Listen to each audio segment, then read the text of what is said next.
नमस्ते सरस्वते देवे गौरवाणी प्रचारिणे निर्विशेष शून्यवादी पाश्चात्य देश तारिणे जय श्री कृष्ण चैतन्य प्रभु नित्यानंद श्री अद्वैत गदाधर श्रीवासादि गौर भक्तवृंद हरे कृष्ण कृष्ण कृष्ण हरे हरे हरे राम राम राम हरे हरे।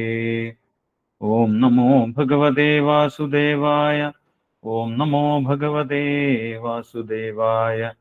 ओम नमो भगवते വാസുദേവായ.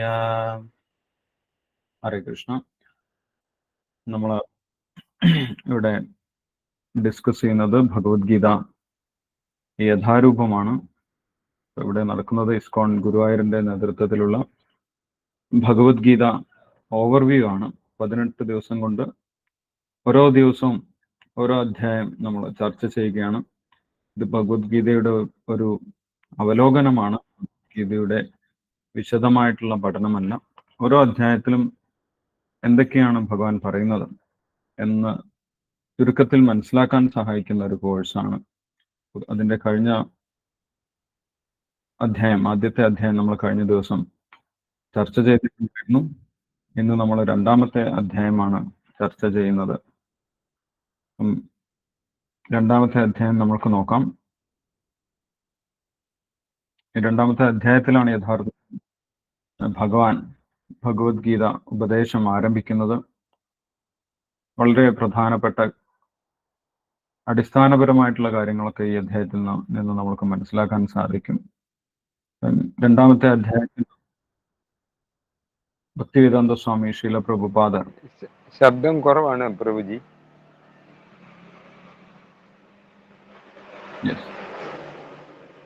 ശബ്ദം കുറവാണ്. ശബ്ദം കേൾക്കുന്നില്ല. ഓക്കെ. രണ്ടാമത്തെ അധ്യായത്തിന് കൃഷ്ണകൃപാമൂർത്തി എസ് സി ഭക്തിവേദാന്ത സ്വാമി ശീല പ്രഭുപാദർ നൽകിയിട്ടുള്ള പേര് ഗീതാവിഷയ സംഗ്രഹം എന്നാണ്. ഗീതാവിഷയ സംഗ്രഹം. ഒന്നാമത്തെ അധ്യായത്തിന്റെ പേരെന്തായിരുന്നു, ഓർമ്മയുണ്ടോ? കുരുക്ഷേത്ര യുദ്ധകളത്തിലെ സൈന്യ നിരീക്ഷണം. കുരുക്ഷേത്ര യുദ്ധകളത്തിലെ സൈന്യ നിരീക്ഷണം. രണ്ടാമത്തെ അധ്യായത്തിന്റെ പേര് ഗീതാവിഷയ സംഗ്രഹം. ഭഗവത്ഗീതയിലെ എല്ലാ വിഷയങ്ങളെ കുറിച്ചും ഈ അധ്യായത്തിൽ ഭഗവാൻ സൂചിപ്പിക്കുന്നുണ്ട്. അതുകൊണ്ട് തന്നെ ഈ അധ്യായം കുറച്ച് നീണ്ട അധ്യായമാണ്. ഭഗവത്ഗീതയിൽ വ്യത്യസ്തമായിട്ടുള്ള യോഗങ്ങളെ കുറിച്ച് ഭഗവാൻ പറയുന്നുണ്ട്. ആ യോഗങ്ങളെ കുറിച്ചൊക്കെ ഈ രണ്ടാമത്തെ അധ്യായത്തിൽ സൂചനയുണ്ട്. ഒന്നാമത്തെ അധ്യായം എത്ര ശ്ലോകമായിരുന്നു? 46. ഒന്നാമത്തെ അധ്യായം 46 ശ്ലോകമായിരുന്നു. ഇപ്പൊ രണ്ടാമത്തെ അധ്യായം 72 ശ്ലോകമാണ്. 72 ശ്ലോകങ്ങളാണ് ഈ രണ്ടാമത്തെ അധ്യായത്തിലുള്ളത്. അപ്പൊ നമ്മൾക്ക് നോക്കാം. നമ്മൾ കഴിഞ്ഞ ദിവസം നോക്കിയതുപോലെ തന്നെ ഈ അധ്യായത്തിനെ നമ്മൾക്ക് 5 ഭാഗമായിട്ട് തിരിക്കാം. പഠിക്കാൻ എളുപ്പത്തിന് വേണ്ടി 5 സെക്ഷൻസ് ആക്കിയിട്ട് തിരിക്കാൻ സാധിക്കും. ഒന്നാമത്തെ അധ്യായത്തിന് നമ്മൾ എത്ര ഭാഗമായിട്ടായിരുന്നു തിരിച്ചത്, ഓർമ്മയുണ്ടോ? 4. ഏതൊക്കെയായിരുന്നു എന്ന് ഓർമ്മയുണ്ടോ? 4 1 മുതൽ 13 വരെ. 1 മുതൽ 13 വരെ കുരുക്ഷേത്ര യുദ്ധവും 13 വരെ ദുര്യോധനൻ സൈന്യത്തെ നോക്കി കാണുന്നു. 14 മുതൽ 20 പാണ്ഡവ സൈന്യ വിജയത്തിനെ 27 അർജുനൻ കുരുക്ഷേത്ര യുദ്ധഭൂമിയെ സൈന്യത്തിനെ നിരീക്ഷിക്കുന്നു. 28 മുതൽ 46 അർജുനൻ യുദ്ധം ചെയ്യാതിരിക്കാനുള്ള 5 കാരണങ്ങൾ ഈ പറയുന്നു. അപ്പം ആദ്യം ദുര്യോധനന്റെ സൈന്യ നിരീക്ഷണമാണ് നമ്മൾ കഴിഞ്ഞ അധ്യായത്തിൽ കണ്ടിട്ടുള്ളത്. പിന്നീട് പാണ്ഡവരുടെ വിജയചിഹ്നങ്ങളെ കുറിച്ച് പറഞ്ഞു. അതിനുശേഷം അർജുനന്റെ സൈന്യ നിരീക്ഷണം നമ്മൾ കണ്ടു.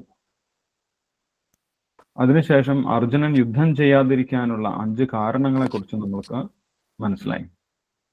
അതാണ് കഴിഞ്ഞ അധ്യായം ചർച്ച ചെയ്തിട്ടുള്ളത്. അതിന്റെ അവസാനത്തെ സീനിൽ നമ്മൾ കണ്ടത് അർജുനൻ തീരുമാനമൊന്നും എടുക്കാൻ സാധിക്കാതെ ആ രഥത്തിൽ വിസൃജ്യ സ്വസരം ശാപം ശോകസംവിഘ്ന മാനസ, തന്റെ ഗാണ്ഡീവം എന്നുള്ള വില്ലും അസ്ത്രവുമൊക്കെ ഉപേക്ഷിച്ചു ഭാവിഷ്ടനായിട്ട് ഇരിക്കുന്ന അർജുനെയാണ് നമ്മൾ കണ്ടത് കഴിഞ്ഞ അധ്യായത്തിന്റെ അവസാനത്തിൽ. അതിന്റെ തുടർച്ച തന്നെയാണ് ഈ അധ്യായം. അങ്ങനെ ഇരിക്കുന്ന അർജുനനെ ഭഗവാൻ നോക്കിക്കാണുന്നു. ആ ഭഗവാനോട് അർജുനൻ തന്റെ അവസ്ഥ വിശദീകരിക്കുന്നു. അതിനുശേഷം അർജുനൻ ഭഗവാനെ ഗുരുവായിട്ട് സ്വീകരിക്കുന്നു. അതിനുശേഷമാണ് യഥാർത്ഥത്തിലുള്ള ഗീതോപദേശം ആരംഭിക്കുന്നത്. അപ്പൊ ഗീതോപദേശം ആരംഭിക്കുന്നത് 2-ാമത്തെ അധ്യായത്തിലാണെന്ന് നമുക്ക് കാണാൻ സാധിക്കും. ആ ഗീതോപദേശത്തിൽ ഭഗവാൻ അർജുനോട് യുദ്ധം ചെയ്യാൻ തന്നെയാണ് പറയുന്നത്.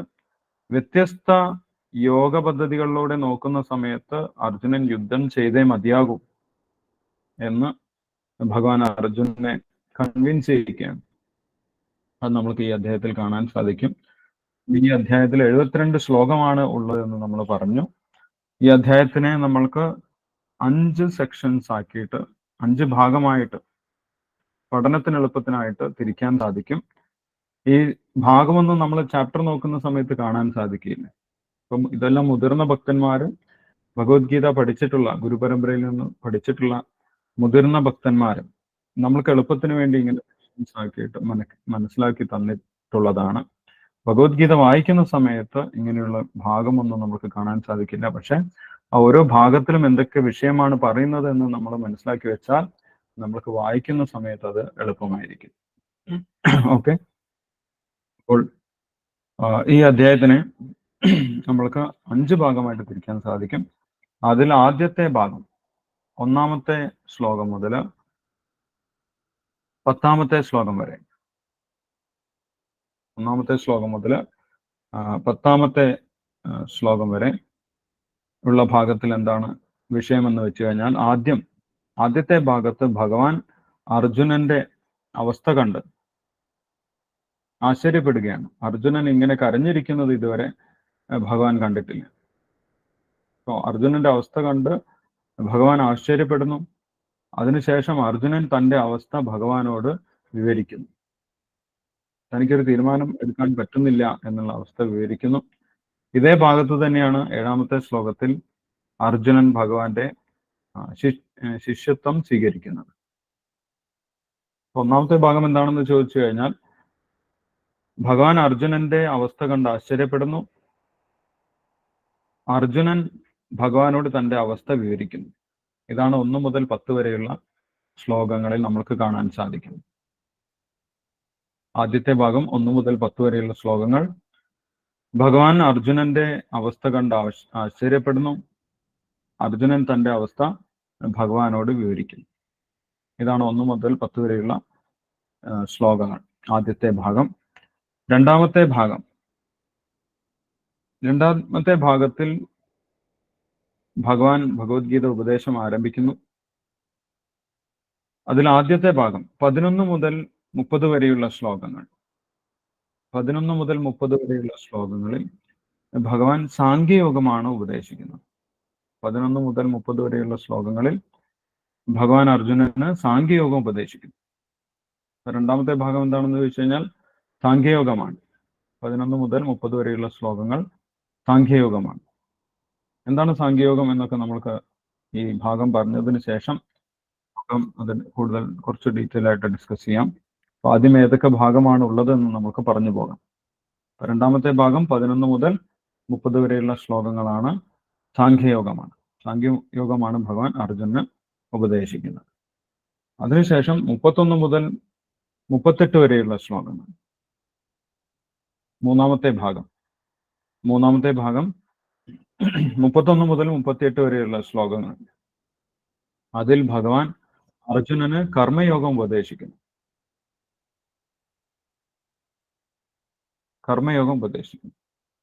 31 മുതൽ 38 വരെയുള്ള ശ്ലോകങ്ങൾ എന്താണെന്ന് ചോദിച്ചു കഴിഞ്ഞാൽ, മൂന്നാമത്തെ ഭാഗം എന്താണെന്ന് ചോദിച്ചു കഴിഞ്ഞാൽ കർമ്മയോഗമാണ്. ഭഗവാൻ അർജുനന് കർമ്മയോഗം ഉപദേശിക്കുന്നു. ഇനി 4-ാമത്തെ ഭാഗം 39 മുതൽ 53 വരെയുള്ള ശ്ലോകങ്ങൾ, 39 മുതൽ 53 വരെയുള്ള ശ്ലോകങ്ങളിൽ ഭഗവാൻ ബുദ്ധിയോഗമാണ് ഉപദേശിക്കുന്നത്. നാലാമത്തെ ഭാഗം എന്താണെന്ന് ചോദിച്ചു കഴിഞ്ഞാൽ ബുദ്ധിയോഗമാണ്. 39 മുതൽ 53 വരെയുള്ള ശ്ലോകങ്ങൾ. ബുദ്ധിയോഗം എന്താണ് ബുദ്ധിയോഗം എന്നൊക്കെ നമുക്ക് കാണാം.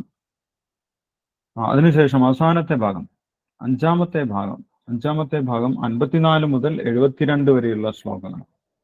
ആകെ 72 ശ്ലോകങ്ങളാണുള്ളത്. 54 മുതൽ 72 വരെയുള്ള ശ്ലോകങ്ങൾ.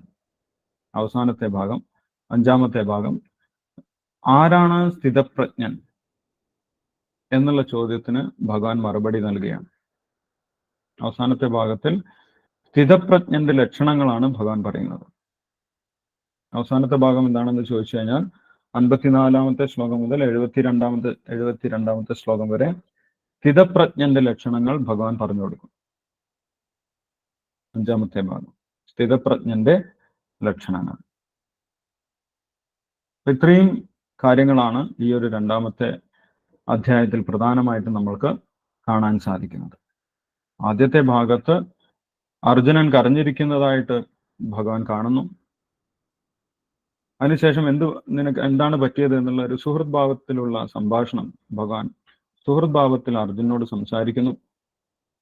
ആ സമയത്ത് അർജുനൻ തന്റെ അവസ്ഥ വിവരിക്കുന്നു. തനിക്ക് കൃത്യമായിട്ട് തീരുമാനമെടുക്കാനൊന്നും സാധിക്കുന്നില്ല. ഞാൻ അങ്ങയോട് തന്നെ നിർദ്ദേശം ചോദിക്കുകയാണ്.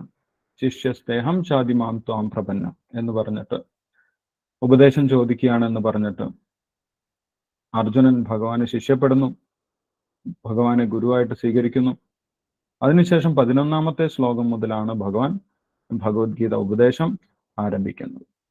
ശോച്യാൻ അന്നശോചസ്തം പ്രജ്ഞാവാദാംശ്ച ഭാഷസേ ഗതാസൂൻ അഗതാസൂംശ്ച നാനുശോചന്തി പണ്ഡിതാഹ എന്ന് പറഞ്ഞിട്ടുള്ള 11-ാമത്തെ ശ്ലോകത്തിലാണ് ഭഗവത്ഗീതയുടെ ആദ്യ ഉപദേശം നമ്മൾക്ക് കാണാൻ സാധിക്കുന്നത്.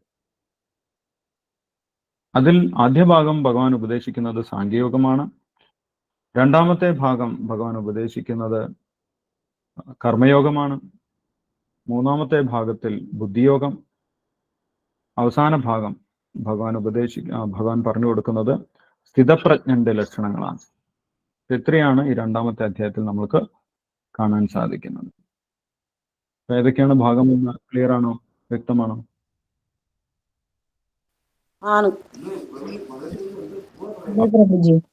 ക്ലിയർ ആണ്. അപ്പൊ ഇനി നമ്മൾക്ക് ആ ഭാഗങ്ങളൊക്കെ ഒന്ന് നോക്കാം. ശ്ലോകങ്ങളിലേക്ക് നമുക്ക് നോക്കാം.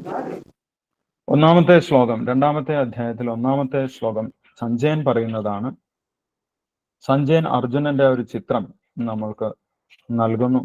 രഥത്തിൽ തളർന്നിരിക്കുന്ന, തീരുമാനമൊന്നും എടുക്കാൻ സാധിക്കാതെ കരഞ്ഞുകൊണ്ടിരിക്കുന്ന അർജുനനെ കുറിച്ചാണ്. ആ അർജുനന്റെ ചിത്രമാണ് സഞ്ജയൻ നമ്മൾക്ക് പറഞ്ഞു തരുന്നത്. യഥാർത്ഥത്തിൽ സഞ്ജയൻ പറഞ്ഞു കൊടുക്കുന്നത് ധൃതരാഷ്ട്രർക്കാണ്. ധൃതരാഷ്ട്രരോട് സഞ്ജയൻ പറയുന്നതാണ് 1-ാമത്തെ ശ്ലോകം. സഞ്ജയ ഉവാച തം തഥാ കൃപയാവിഷ്ടം അശ്രുപൂർണാകുലേക്ഷണം വിഷീദന്തമിതം വാക്യം ഉവാച മധുസൂദന എന്ന് പറയും. തം തഥാ കൃപയാവിഷ്ടം അശ്രുപൂർണാകുലേക്ഷണം. അർജുനൻ ഇവിടെ കരയുന്നുണ്ട് എന്ന് പറയുന്നു. അർജുനൻ സംശയത്തോടു കൂടി ഇരിക്കുക മാത്രമല്ല, അർജുനൻ യഥാർത്ഥത്തിൽ കരഞ്ഞു പോകുന്നുണ്ട്. അദ്ദേഹത്തിന്റെ അനുകമ്പമുണ്ട്. തൻ്റെ സുഹൃത്തുക്കളെയും തൻ്റെ ബന്ധുക്കളെയും ഗുരുജനങ്ങളെയൊക്കെ കൊല്ലേണ്ടി വരും എന്നുള്ള ആ ചിന്തയിൽ കൃത്യമായിട്ടുള്ള ഒരു തീരുമാനമെടുക്കാൻ സാധിക്കാതെ അർജുനൻ തളർന്നിരിക്കുകയാണ്. അർജുനൻ കരയുന്നുമുണ്ട് എന്നിവിടെ നമുക്ക് മനസ്സിലാക്കാൻ സാധിക്കും. കൃപയാ പരയാവിഷ്ടം അശ്രുപൂർണാകുലേക്ഷണം. അശ്രുപൂർണം, കണ്ണിൽ നിന്ന് കണ്ണുനീര് വരുന്നുണ്ട്, കരയുകയാണ്. കരഞ്ഞുകൊണ്ടിരിക്കുന്ന അർജുനെയാണ് കാണാൻ സാധിക്കുന്നത്. അങ്ങനെയുള്ള അർജുനനോട് ഭഗവാൻ വിഷീദന്തമിതം വാക്യം ഉവാച മധുസൂദന, ഭഗവാൻ സംസാരിക്കാൻ തുടങ്ങി. ഭഗവാൻ തൊട്ടടുത്ത് സുഹൃത്തായിട്ട് ഇരിക്കുന്നുണ്ട്.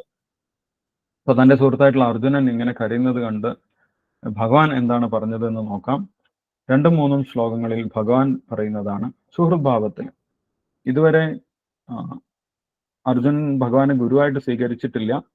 അതുകൊണ്ട് ഒരു സുഹൃത്ത് എന്നുള്ള ഭാവത്തിൽ സാധാരണ നിലയിലുള്ള സംഭാഷണമാണ്. ഭഗവത്ഗീത ഉപദേശമൊന്നുമല്ല ഭഗവാൻ പറയുന്നത്. ഭഗവാൻ ചോദിക്കുകയാണ്, എന്ത് പറ്റി നിനക്ക്? ഒരു സാധാരണ ഒരു സുഹൃത്ത് ചോദിക്കുന്ന പോലെ, നിനക്ക് എന്താണ് പറ്റിയത്? ഇതുവരെ ഇങ്ങനെയൊന്നും കണ്ടിട്ടില്ലല്ലോ നീ എഴുന്നേറ്റ് യുദ്ധം ചെയ്യുകയാണ് വേണ്ടത്. ഇങ്ങനെ കരഞ്ഞിരിക്കുന്നത് ഒട്ടും നിനക്ക് യോജിച്ചതല്ല എന്ന് ഭഗവാൻ പറയാം. സാധാരണ രീതിയിലുള്ള സംഭാഷണമാണ്. രണ്ടാമത്തെ ശ്ലോകം. ശ്രീ ഭഗവാൻ ഉവാച കുതസ്ത്വാ കശ്മലമിതം വിഷമേ സമുപസ്ഥിതം അനാര്യജുഷ്ടം അസ്വർഗ്യം അകീർത്തികരം അർജുന. എവിടുന്നാണ് നിനക്ക് ഈ ഒരു മാലിന്യം വന്നു പെട്ടിട്ടുള്ളത്? ഇത് നിനക്കൊട്ടും യോജിച്ചതല്ല. അനാര്യജുഷ്ടം. ആര്യൻ എന്ന് പറഞ്ഞു കഴിഞ്ഞാൽ വേദങ്ങൾ അനുസരിച്ച് ജീവിക്കുന്ന ആളുകളെയാണ് ആര്യന്മാരെന്ന് പറയുന്നത്. അങ്ങനെ സംസ്കാരമുള്ള ഒരു വ്യക്തിക്ക് യോജിച്ചതല്ല നിന്റെ ഈ സ്വഭാവം. ഇങ്ങനെ യുദ്ധഭൂമിയിൽ വന്നിട്ട് ക്ഷത്രിയനായിട്ടുള്ള ഒരു വ്യക്തി കരഞ്ഞിരിക്കുന്നത് ഒട്ടും നിനക്ക് യോജിച്ചതല്ല. ക്ഷത്രിയന്റെ ധർമ്മം തന്നെ യുദ്ധം ചെയ്യുക എന്നുള്ളതാണ്. അതുകൊണ്ട് നിനക്ക് ഇത് ഒട്ടും യോജിച്ചതല്ല ഇങ്ങനെ കരഞ്ഞിരിക്കുന്നത്. അതുകൊണ്ട് നീ എഴുന്നേൽക്കുക എന്നടുത്ത ശ്ലോകത്തിൽ പറയുന്നു. ക്ലൈബ്യം മാസ്മകമ പാർത്ഥ. നീ ഇങ്ങനെ കരഞ്ഞോണ്ടിരിക്കരുത്. ക്ലൈബ്യം, ആണും പെണ്ണും കെട്ട അവസ്ഥയിൽ നീ ഇങ്ങനെ ഇരിക്കരുത്. ക്ലൈബ്യം മാസ്മകമ പാർത്ഥ നൈതത്വ ഉപപദ്ധ്യത. നിനക്കിതൊട്ടും യോജിച്ചതല്ല. ക്ഷുദ്രം ഹൃദയ ദൗർബല്യം. ഈ ഹൃദയ ദൗർബല്യം, താൽക്കാലികമായിട്ടുള്ള ഇങ്ങനെയുള്ള ചിന്തകളൊക്കെ ഉപേക്ഷിച്ച് തെക്ത ഉത്തിഷ്ഠ പരന്തപ. തെക്ത ഉത്തിഷ്ഠ പരന്തപ. നീ ഇങ്ങനെയുള്ള ചിന്തകളൊക്കെ ഉപേക്ഷിച്ച്, ഹൃദയ ദൗർബല്യം ഉപേക്ഷിച്ച് എഴുന്നേൽക്കുകയാണ് വേണ്ടത്. എഴുന്നേറ്റ് യുദ്ധം ചെയ്യുകയാണ് വേണ്ടത് എന്ന് ഭഗവാന്റെ നിലപാട് വളരെ വ്യക്തമാക്കി പറഞ്ഞു കൊടുത്തു. അപ്പം ഭഗവാന്റെ ആഗ്രഹം എന്താണ്? അർജുനൻ എന്ത് ചെയ്യണമെന്നാണ്? യുദ്ധം ചെയ്യാതിരിക്കണമെന്നല്ല, അർജുനൻ യുദ്ധം ചെയ്യണമെന്ന് തന്നെയാണ് ഭഗവാന്റെ ആഗ്രഹം. അത് ഭഗവാൻ പറഞ്ഞു. തെക്തോത്തിഷ്ഠ പരന്തമ. എഴുന്നേറ്റ് യുദ്ധം ചെയ്യും എന്ന് തന്നെയാണ് ഭഗവാൻ നിർദ്ദേശിക്കുന്നത്. അപ്പൊ ഇത് കേട്ടപ്പോൾ അർജുനന് വലിയ സംശയമായി. എങ്ങനെയാണ് എനിക്ക് യുദ്ധം ചെയ്യാൻ സാധിക്കുന്നത്? എനിക്ക് യുദ്ധം ചെയ്യേണ്ടത് സാധാരണ വ്യക്തികളോടല്ല. എന്നെ പഠിപ്പിച്ചിട്ടുള്ള, ചെറുപ്പം മുതൽ എടുത്തു വളർത്തിയിട്ടുള്ള ഭീഷ്മ പിതാമഹൻ, എന്നെ ആയോധന കല പഠിപ്പിച്ചിട്ടുള്ള ദ്രോണാചാര്യർ, ഇങ്ങനെ എൻ്റെ ഗുരുക്കന്മാരോടും പിതാമഹന്മാരോടും ഒക്കെയാണ്, പിതൃതുല്യരായിട്ടുള്ള വ്യക്തികളോടും ഒക്കെയാണ് എനിക്ക് യുദ്ധം ചെയ്യാനുള്ളത്. അതെങ്ങനെ സാധിക്കും? അങ്ങനെ ചെയ്തിട്ട് എന്താണ് നേട്ടം എന്നുള്ള കാര്യം അർജുനൻ ചോദിക്കുകയാണ്. അങ്ങനെയാണെങ്കിൽ എനിക്ക് ഈ രാജ്യമൊന്നും വേണ്ട എന്നും ഭഗവാനോട് അർജുനൻ പറയുന്നുണ്ട്. അർജുനൻ ചോദിക്കുന്നു 4ാമത്തെ ശ്ലോകത്തിൽ, കഥം ഭീഷ്മമഹം സംഗേ ദ്രോണം ച മധുസൂദന ഇഷുബി പ്രതിയോത്സ്യാമി പൂജാർഹ പരിശോധന.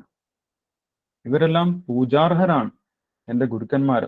ഭീഷ്മ പിതാമഹൻ, ദ്രോണാചാര്യൻ, ഇവരൊക്കെ ഞാൻ റെസ്പെക്ട് കൊടുക്കേണ്ട ആളുകളാണ്, പൂജിക്കേണ്ട, ബഹുമാനിക്കേണ്ട ആളുകളാണ് എന്ന് പറയുന്നു. അപ്പൊ അർജുനന്റെ ഒരു മനോഭാവം നമ്മൾക്ക് മനസ്സിലാക്കാൻ സാധിക്കും. അർജുനനെയും പാണ്ഡവരെയും എത്രയും ഉപദ്രവിച്ചിട്ടും കൗരവപക്ഷത്തുള്ള ആളുകൾ ദുര്യോധന്റെ നേതൃത്വത്തിൽ പാണ്ഡവരെ എങ്ങനെയെങ്കിലും നശിപ്പിക്കാനാണ് ശ്രമിച്ചിട്ടുള്ളത്, ചെറുപ്പം മുതൽ പല വിധത്തിലും. പിന്നീട് അവരുടെ പത്നിയെ, ദ്രൗപദിയെ വലിയ രീതിയിൽ അപമാനിക്കുകയും ചെയ്തിട്ടും അർജുനന് അവരോട് യാതൊരു ശത്രുഭാവവും ഇല്ല. ഇപ്പോഴും അവര് പൂജാർഹരാണ്, ബഹുമാനിക്കപ്പെടേണ്ടവരാണെന്നാണ് അർജുനൻ പറയുന്നത്. അപ്പൊ ഭഗവാന്റെ ഭക്തന്റെ ഒരു ക്വാളിറ്റിയാണ് നമുക്ക് ഇവിടെ കാണാൻ സാധിക്കുന്നത്. ഭക്തന്മാർക്ക് ആരെയും ശത്രുക്കളായിട്ട് കണക്കാക്കാൻ സാധിക്കില്ല എന്നുള്ള കാര്യം നമുക്ക് ഇവിടെ അർജുനന്റെ വാക്കുകളിൽ നിന്നും മനസ്സിലാക്കാൻ സാധിക്കും. അവരെ ഞാൻ എങ്ങനെയാണ് കൊല്ലുന്നത്? പൂജാർഹ അരിസൂദന. അവര് പൂജാർഹരാണ് എന്നാണ് അർജുനൻ പറയുന്നത്.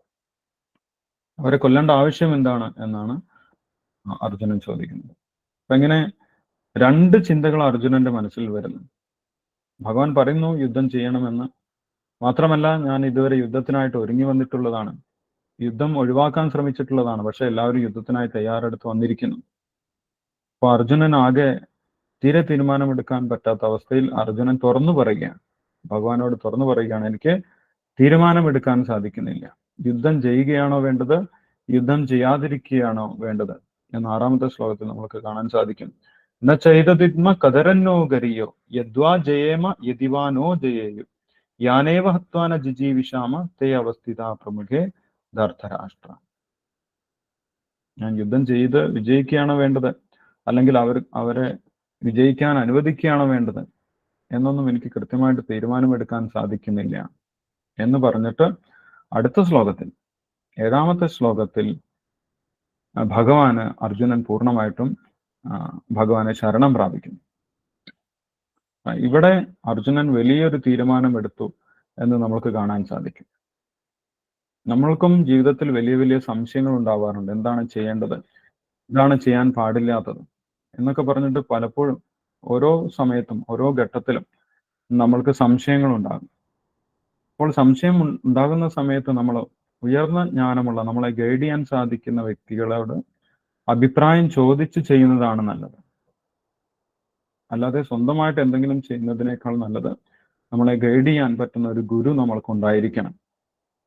അപ്പൊ അർജുനൻ സ്വന്തമായിട്ട് തീരുമാനമെടുക്കാതെ തന്നെ നയിക്കാൻ സാധിക്കുന്ന, തന്നെ മുന്നോട്ട് നയിക്കാൻ സാധിക്കുന്ന ലോകഗുരുവായിട്ടുള്ള, ജഗത് ഗുരുവായിട്ടുള്ള, കൃഷ്ണം വന്ദേ ജഗദ്ഗുരു എന്ന് ശങ്കരാചാര്യർ പറയുന്നുണ്ട്. ആ ജഗത് ഗുരുവായിട്ടുള്ള കൃഷ്ണൻ തന്റെ തൊട്ട മുന്നിൽ നിൽക്കുന്ന സമയത്ത് ഭഗവാനെ ശരണം പ്രാപിച്ചു അർജുനൻ. അത് അർജുനന്റെ വളരെ ഇന്റലിജന്റ് ആയിട്ടുള്ള ബുദ്ധിപരമായിട്ടുള്ള ഒരു തീരുമാനമാണെന്ന് നമുക്ക് കാണാൻ സാധിക്കും. ഞാൻ അങ്ങയെ പൂർണ്ണമായിട്ടും ശരണം പ്രാപിക്കുന്നു എന്ന് അർജുനൻ തുറന്നു പറയുന്നു. 7ാമത്തെ ശ്ലോകത്തിൽ നമുക്ക് കാണാൻ സാധിക്കും. കാർപ്പണ്യദോഷോപഹത സ്വഭാവഃ പൃച്ഛാമിത്വാം ധർമ്മസമ്മൂഢചേതാഃ യച്ഛേയസ്യാ നിശ്ചിതം ബ്രൂഹി തന്മേ ശിഷ്യസ്തേഹം ചാധിമാം ത്വാം പ്രപന്നം. കാർപ്പണ്യദോഷം കൊണ്ട് എനിക്ക് എന്താണ് ശരി, എന്താണ് തെറ്റ്, എന്താണ് യഥാർത്ഥ ധർമ്മം, ധർമ്മസമ്മൂഢചേത, എന്താണ് ധർമ്മം, എന്താണ് അധർമ്മം എന്ന് തിരിച്ചറിയാൻ സാധിക്കുന്നില്ല. യുദ്ധം ചെയ്താൽ എന്ത് സംഭവിക്കും, യുദ്ധം ചെയ്തിട്ടില്ലെങ്കിൽ എന്ത് സംഭവിക്കും, ഇതൊന്നും കൃത്യമായിട്ട് തീരുമാനിക്കാൻ, അതിനെക്കുറിച്ച് ചിന്തിക്കാൻ എനിക്ക് സാധിക്കുന്നില്ല. മനസ്സാകെ കൺഫ്യൂസ്ഡ് ആണ്, അല്ലെ? നമ്മൾ കൺഫ്യൂസ്ഡ് ആയിട്ടിരിക്കുന്ന സമയത്ത് നമ്മൾക്ക് മുന്നോട്ടൊന്നും ചിന്തിക്കാൻ സാധിക്കും. അങ്ങനെ ഒരു അവസ്ഥയിലാണ് ഞാനുള്ളത്. അതുകൊണ്ട് എന്നെ ശാസിച്ചാലും, ശിഷ്യസ്തേഹം ശാധി എന്ന് പറഞ്ഞു കഴിഞ്ഞാൽ എന്നെ ശാസിച്ചാലും, എനിക്ക് ആവശ്യമായിട്ടുള്ള നിർദ്ദേശങ്ങൾ നൽകിയാലും ഞാൻ അങ്ങയുടെ ശിഷ്യനാണ്. ശിഷ്യസ്തേഹം, ഞാൻ അങ്ങയുടെ ശിഷ്യനാണ് എന്ന് പറഞ്ഞിട്ട് അർജുനൻ ഭഗവാനെ ഗുരുവായിട്ട് സ്വീകരിക്കും. അതിനുശേഷമാണ് യഥാർത്ഥത്തിൽ ഭഗവാൻ ഗുരു എന്നുള്ള സ്ഥാനത്ത് നിന്ന് അർജുനനോട് സംസാരിക്കുന്നത്. ഇതുവരെ ഒരു സുഹൃത്ത് എന്നുള്ള നിലവാരത്തിലാണ് ഭഗവാനും അർജുനനും തമ്മിൽ ഉള്ള സംഭാഷണം ഉണ്ടായിരുന്നത്. ഇനി ഭഗവാൻ അർജുനൻ തൻ്റെ ശിഷ്യനായത് കണ്ട്, ഇതുവരെ സുഹൃത്തായിരുന്ന അർജുനൻ ഇപ്പോൾ തന്നെ ഗുരുവായിട്ട് സ്വീകരിക്കുന്നത് കണ്ട സമയത്ത് അപ്പോൾ തന്നെ ഭഗവാൻ ഇദ്ദേഹത്തിന് ഗൈഡൻസ് ആവശ്യമാണ്, അർജുനന് നിർദ്ദേശങ്ങൾ ആവശ്യമാണ് എന്ന് കണ്ട് ഒരു ഗുരുവിന്റെ സ്ഥാനത്തേക്ക് വന്ന് ഗുരു എന്നുള്ള രൂപത്തിൽ ഉപദേശം ആരംഭിക്കുന്നു. അതാണ് നമ്മൾ യഥാർത്ഥത്തിൽ ഭഗവത്ഗീത എന്നുള്ള രീതിയിൽ പഠിക്കുന്നത്. അതെങ്ങനെയാണ് ഉപദേശിച്ചത് എന്ന് 10ാമത്തെ ശ്ലോകത്തിൽ, ഏത് ഭാവത്തിലാണ് ഭഗവാൻ ഉപദേശിച്ചത് എന്ന് 10ാമത്തെ ശ്ലോകത്തിൽ പറയുന്നുണ്ട് സഞ്ജയൻ. തമുവാച ഹൃഷീകേശ പ്രഹസന്നിവ ഭാരത സേനയോരുഭയോർ മധ്യേ വിഷീദന്തം ഇതം വച. അപ്പൊ അർജുനന്റെ കരച്ചിൽ കണ്ടിട്ടും വിഷമം കണ്ടിട്ടും കൺഫ്യൂഷൻ കണ്ടിട്ടും ഭഗവാന് യാതൊരു കുലുക്കവും ഉണ്ടായിരുന്നില്ല, അല്ലെങ്കിൽ ഭഗവാന് യാതൊരു സംശയവും ഉണ്ടായിരുന്നില്ല, അല്ലെ? അപ്പൊ ഗുരു അങ്ങനെയുള്ള ഒരു വ്യക്തിയായിരിക്കണം നമ്മൾ ഗുരുവായിട്ട് സ്വീകരിക്കേണ്ടത്. സംശയമൊന്നുമില്ലാത്ത, എന്താണ് ചെയ്യേണ്ടത്, എന്താണ് ചെയ്യാൻ പാടില്ലാത്തത് എന്ന് കൃത്യമായിട്ട് നമ്മൾക്ക് നിർദ്ദേശം നൽകാൻ സാധിക്കുന്ന ഒരു വ്യക്തിയായിരിക്കണം ഗുരു. അല്ലാതെ ഗുരു തന്നെ കൺഫ്യൂഷൻ ആണെങ്കിൽ അദ്ദേഹത്തോട് നമ്മൾക്കൊന്നും ചോദിക്കാൻ സാധിക്കില്ല, അല്ലെങ്കിൽ അദ്ദേഹത്തിന് നമ്മളെ കൃത്യമായിട്ട് ഗൈഡ് ചെയ്യാനും സാധിക്കില്ല. ഇവിടെ ഭഗവാന് യാതൊരു സംശയവും ഉണ്ടായിരുന്നില്ല എന്ന് നമ്മൾക്ക് സഞ്ജയന്റെ വാക്കുകളിൽ നിന്ന് മനസ്സിലാക്കാൻ സാധിക്കും. 10ാമത്തെ ശ്ലോകത്തിൽ പറയുന്നുണ്ട്, സംശയത്തോടു കൂടിയോ അല്ലെങ്കിൽ ആലോചിച്ചിട്ടൊന്നുമല്ല ഭഗവാൻ മറുപടി പറഞ്ഞത്. ഭഗവാൻ അപ്പോഴും ചിരിച്ചുകൊണ്ട് നിൽക്കുകയാണ്. പ്രഹസന്നിവ ഭാരത തമുവാച ഹൃഷീകേശ പ്രഹസന്നിവ ഭാരത. ചിരിച്ചുകൊണ്ടാണ് ഭഗവാൻ സംസാരിക്കുന്നത്. അപ്പൊ അതിന്റെ അർത്ഥം ഭഗവാൻ യാതൊരു സംശയവുമില്ല, ഭഗവാൻ എല്ലാം അറിയുന്ന വ്യക്തിയാണ്. വേദാഹം സമതീതാനും, എല്ലാം അറിയുന്ന വ്യക്തിയാണ് ഭഗവാൻ. അതുകൊണ്ട് ഒരു ജീവാത്മാവിന്റെ എല്ലാ അവസ്ഥകളെക്കുറിച്ചും ഭഗവാൻ അറിയാം. അർജുനൻ ഇപ്പോൾ കടന്നു പോകുന്നത് ഏത് അവസ്ഥയിലൂടെയാണെന്ന് ഭഗവാൻ അറിയാം. അതുകൊണ്ട് ആ അവസ്ഥ കണ്ട സമയത്ത് തിരിച്ചുകൊണ്ട് പ്രഹസന്നിവ ഭാരത, തിരിച്ചുകൊണ്ട് ഭഗവാൻ ഉപദേശിക്കാൻ തുടങ്ങി എന്ന് പറയും. ആ ഉപദേശമാണ് നമ്മൾക്ക് 11-ാമത്തെ ശ്ലോകത്തിൽ കാണാൻ സാധിക്കുന്നത്. 11-ാമത്തെ ശ്ലോകത്തിൽ ഭഗവാൻ പറയുന്നു, അശോച്യാൻ അന്നശോചസ്തം പ്രജ്ഞാവാദാം ശഭാഷസേ ഗതാസൂൻ അഗതാസൂൻ നാനുശോചന്തി പണ്ഡിതാഹ. അപ്പൊ ഗുരുവിന്റെ ഒരു ഡ്യൂട്ടി എന്ന് പറയുന്നത് ശിഷ്യനെ കറക്റ്റ് ചെയ്യുക എന്നുള്ളതാണ്. തെറ്റായിട്ടുള്ള ചിന്തയിൽ ഇരിക്കുന്ന ശിഷ്യനെ ഗുരുവിന് ചീത്ത പറയാം, ഗുരുവിന് ശാസിക്കാം. അർജുനൻ പറഞ്ഞു, എന്നെ ശാസിച്ചാലും എന്ന് പറഞ്ഞു. അപ്പോൾ ആദ്യം തന്നെ ഭഗവാൻ അർജുനനെ ശാസിക്കുകയാണ്. നീ ഒരു വിഡ്ഢിയാണ് എന്ന് പറഞ്ഞുകൊണ്ട് ഭഗവാൻ അർജുനനെ ശാസിക്കുകയാണ്. ബുദ്ധിമാന്മാരായിട്ടുള്ള ആളുകൾ ഇങ്ങനെയൊന്നും വിലപിക്കാറില്ല എന്ന് ഭഗവാൻ പറയുന്നു. അശോച്യാൻ അന്നശോചസ്ത്വം പ്രജ്ഞാവാദാം ച ഭാഷസേ. ബുദ്ധിയുള്ള ഒരാള് ഗതാസൂൻ അഗതാസൂൻ ച. ഇപ്പോൾ ജീവിച്ചിരിക്കുന്ന ആളുകളെ കുറിച്ചോ അല്ലെങ്കിൽ മരിച്ചുപോയ ആളുകളെ കുറിച്ചോ ചിന്തിച്ച് വിലപിക്കാറില്ല. അശോച്യാൻ അന്നശോചസ്ത്വം. അപ്പം അർജുനന്റെ ഈ വിലാപമൊക്കെ ബുദ്ധിയില്ലായ്മയുടെ ലക്ഷണമാണ് എന്നാണ് ഭഗവാൻ പറയുന്നത്. അതായത് ചുരുക്കി പറഞ്ഞു കഴിഞ്ഞാൽ അർജുനൻ പറയുന്നതൊക്കെ വിഡ്ഢിത്തമാണ് എന്നുള്ള കാര്യം ഭഗവാൻ പറഞ്ഞുകൊണ്ട് ശാസിക്കാൻ തുടങ്ങി. അപ്പൊ അത് ഗുരുവിന്റെ ഒരു ചുമതലയാണ്, ശിഷ്യനെ ശരിയായിട്ടുള്ള മാർഗത്തിലേക്ക് കൊണ്ടുവരിക എന്നുള്ളത്. അതിനുശേഷം ഭഗവാൻ ഈ ആദ്യത്തെ ഭാഗത്ത് വിവരിക്കുന്നത് സാഖ്യയോഗ തത്വമാണ്, സാഖ്യയോഗമാണ്, അല്ലെങ്കിൽ ആത്മോപദേശം എന്നും ഈ ഭാഗത്തിന് പറയും.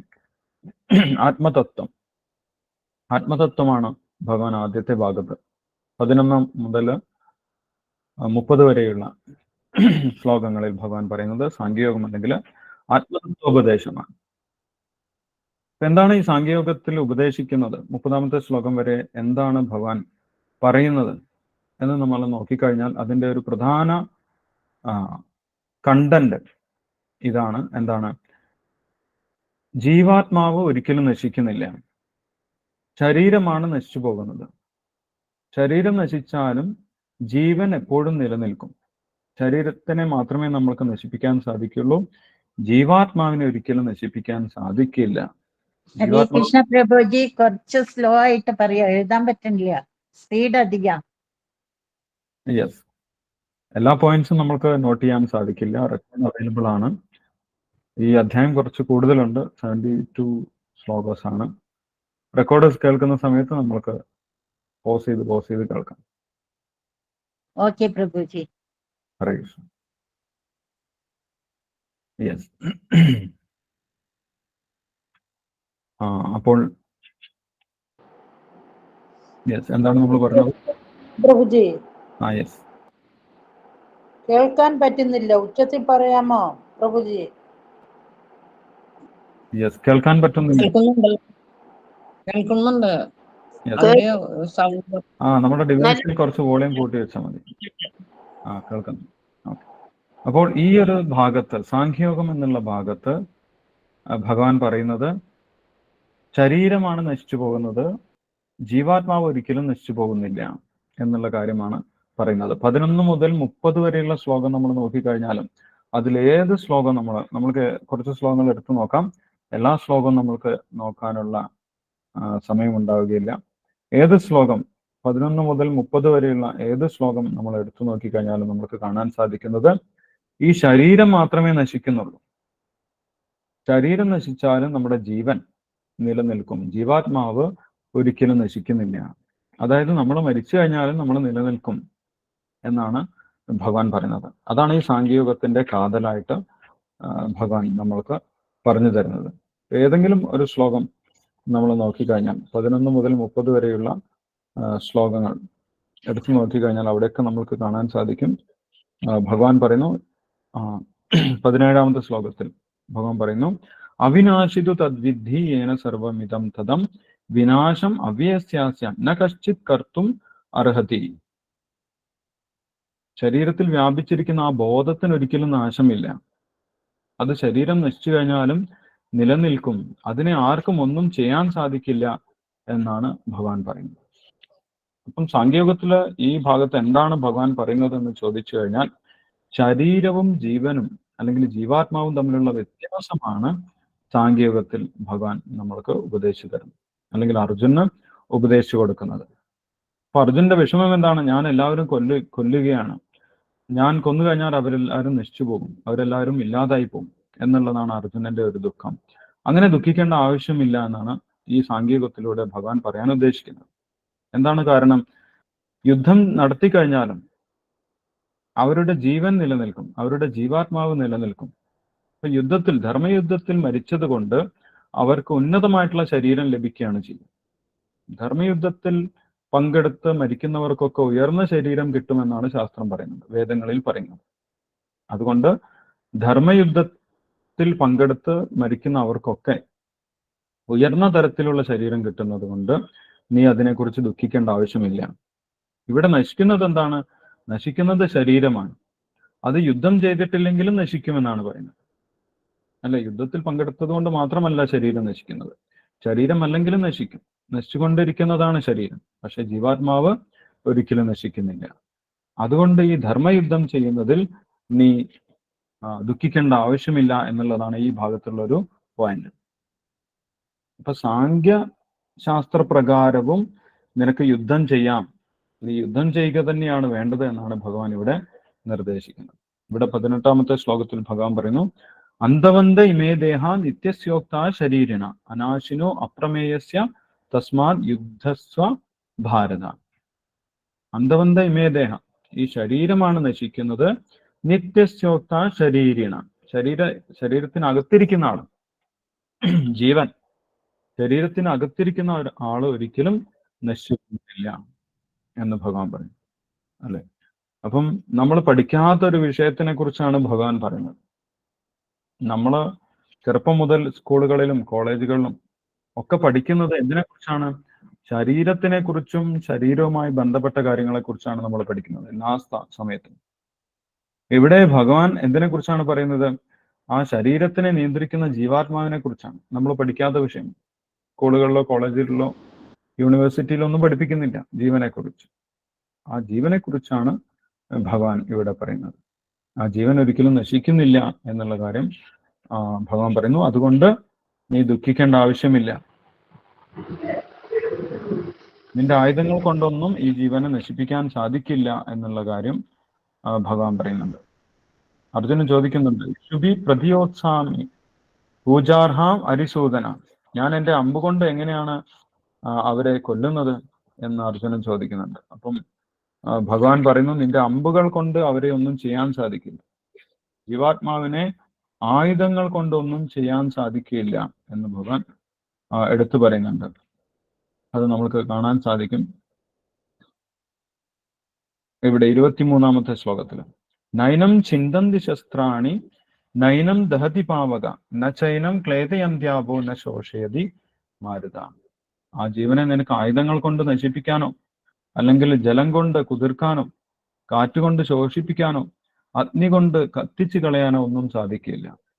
ഇതെല്ലാം നശിപ്പിക്കുന്നത് ശരീരത്തിനെ മാത്രമാണ്. ആത്മാവിനെ ഇതൊന്നും, ഈ ഭൗതിക വസ്തുക്കളൊന്നും നശിപ്പിക്കുന്നില്ല എന്നുള്ള ഒരു കാര്യം ഭഗവാൻ പറഞ്ഞു കൊടുത്തു. ഇത് രഹസ്യമായിട്ടുള്ള നോളജാണ്. നമ്മൾ പബ്ലിക്കായിട്ടുള്ള എവിടെയും പഠിക്കുന്നില്ല. ഒരു പുസ്തകം വായിച്ചു കഴിഞ്ഞാൽ നമുക്ക് ഈ ഒരു അറിവ് ലഭിക്കുകയില്ല. രഹസ്യമായിട്ടുള്ള ജ്ഞാനമാണ് ഭഗവത്ഗീതയിൽ പറയുന്നതെല്ലാം. അപ്പം ഈ സാങ്കേയോഗത്തില് 11 മുതൽ 30 വരെയുള്ള ശ്ലോകങ്ങളിൽ ഭഗവാൻ ഈ ഒരു വ്യത്യാസമാണ് പറഞ്ഞു കൊടുക്കുന്നത്. ശരീരം നശിക്കുന്നതാണ്, ജീവാത്മാവ് നശിക്കാത്തതാണ്. അതുകൊണ്ട് നീ കൗരവപക്ഷം, നിന്റെ ഗുരുക്കന്മാർ, ഇവരൊക്കെ കൊല്ലപ്പെടുമെന്ന് വിചാരിച്ച് ദുഃഖിക്കേണ്ട ആവശ്യമില്ല. അവർക്ക് പുതിയ ഉയർന്ന ശരീരം കിട്ടുകയാണ് ചെയ്യുന്നത്. അപ്പൊ സാങ്കേയോഗ പ്രകാരം നീ യുദ്ധം ചെയ്യുക തന്നെയാണ് വേണ്ടത് എന്ന് ഭഗവാൻ അർജുനന് ഉപദേശിച്ചു. അതിനുശേഷം 2ാമത്തെ ഭാഗത്ത് ഭഗവാൻ കർമ്മയോഗത്തിനെ കുറിച്ച് പറയുന്നു. ഇനി കർമ്മയോഗ പ്രകാരം നോക്കുകയാണെങ്കിലും അർജുനൻ എന്ത് ചെയ്യണം? യുദ്ധം ചെയ്യണം. എന്താണ് കർമ്മയോഗത്തിൽ പറയുന്നത്? കർമ്മയോഗത്തിൽ നമ്മുടെ സാമൂഹികമായിട്ടുള്ള സ്ഥിതിയെ കുറിച്ചാണ് പറയുന്നത്. സമൂഹത്തിൽ നമ്മൾക്കൊരു സ്ഥാനമുണ്ടായിരിക്കും, സമൂഹത്തിൽ നമ്മൾക്കൊരു ജോലി ഉണ്ടായിരിക്കും, സമൂഹത്തിൽ നമ്മൾക്കൊരു ഡ്യൂട്ടി ഉണ്ടായിരിക്കും, അല്ലെ? ആ ഡ്യൂട്ടിക്ക് അനുസരിച്ച് നമ്മൾ പ്രവർത്തിക്കുകയാണ് ചെയ്യേണ്ടത്. സമൂഹത്തിൽ നമ്മൾ ചിലപ്പോൾ ടീച്ചറായിരിക്കും, നമ്മൾ പോലീസുകാരനായിരിക്കും, അല്ലെങ്കിൽ നമ്മൾ ബാങ്ക് ഉദ്യോഗസ്ഥനായിരിക്കും, അല്ലെങ്കിൽ നമ്മൾ കൃഷിക്കാരനായിരിക്കും. ഇങ്ങനെ ഏതെങ്കിലും ഒരു ജോലി നമ്മൾക്കുണ്ടായിരിക്കും. നമ്മൾ പട്ടാളക്കാരനായിരിക്കും, അല്ലെങ്കിൽ നമ്മൾ ഡോക്ടറായിരിക്കും. അപ്പൊ അങ്ങനെ ഒരു ജോലി നമ്മൾക്കുണ്ടായിരിക്കും. അപ്പൊ ആ ജോലി അനുസരിച്ച് പ്രവർത്തിക്കുക തന്നെയാണ് നമ്മൾ വേണ്ടത്.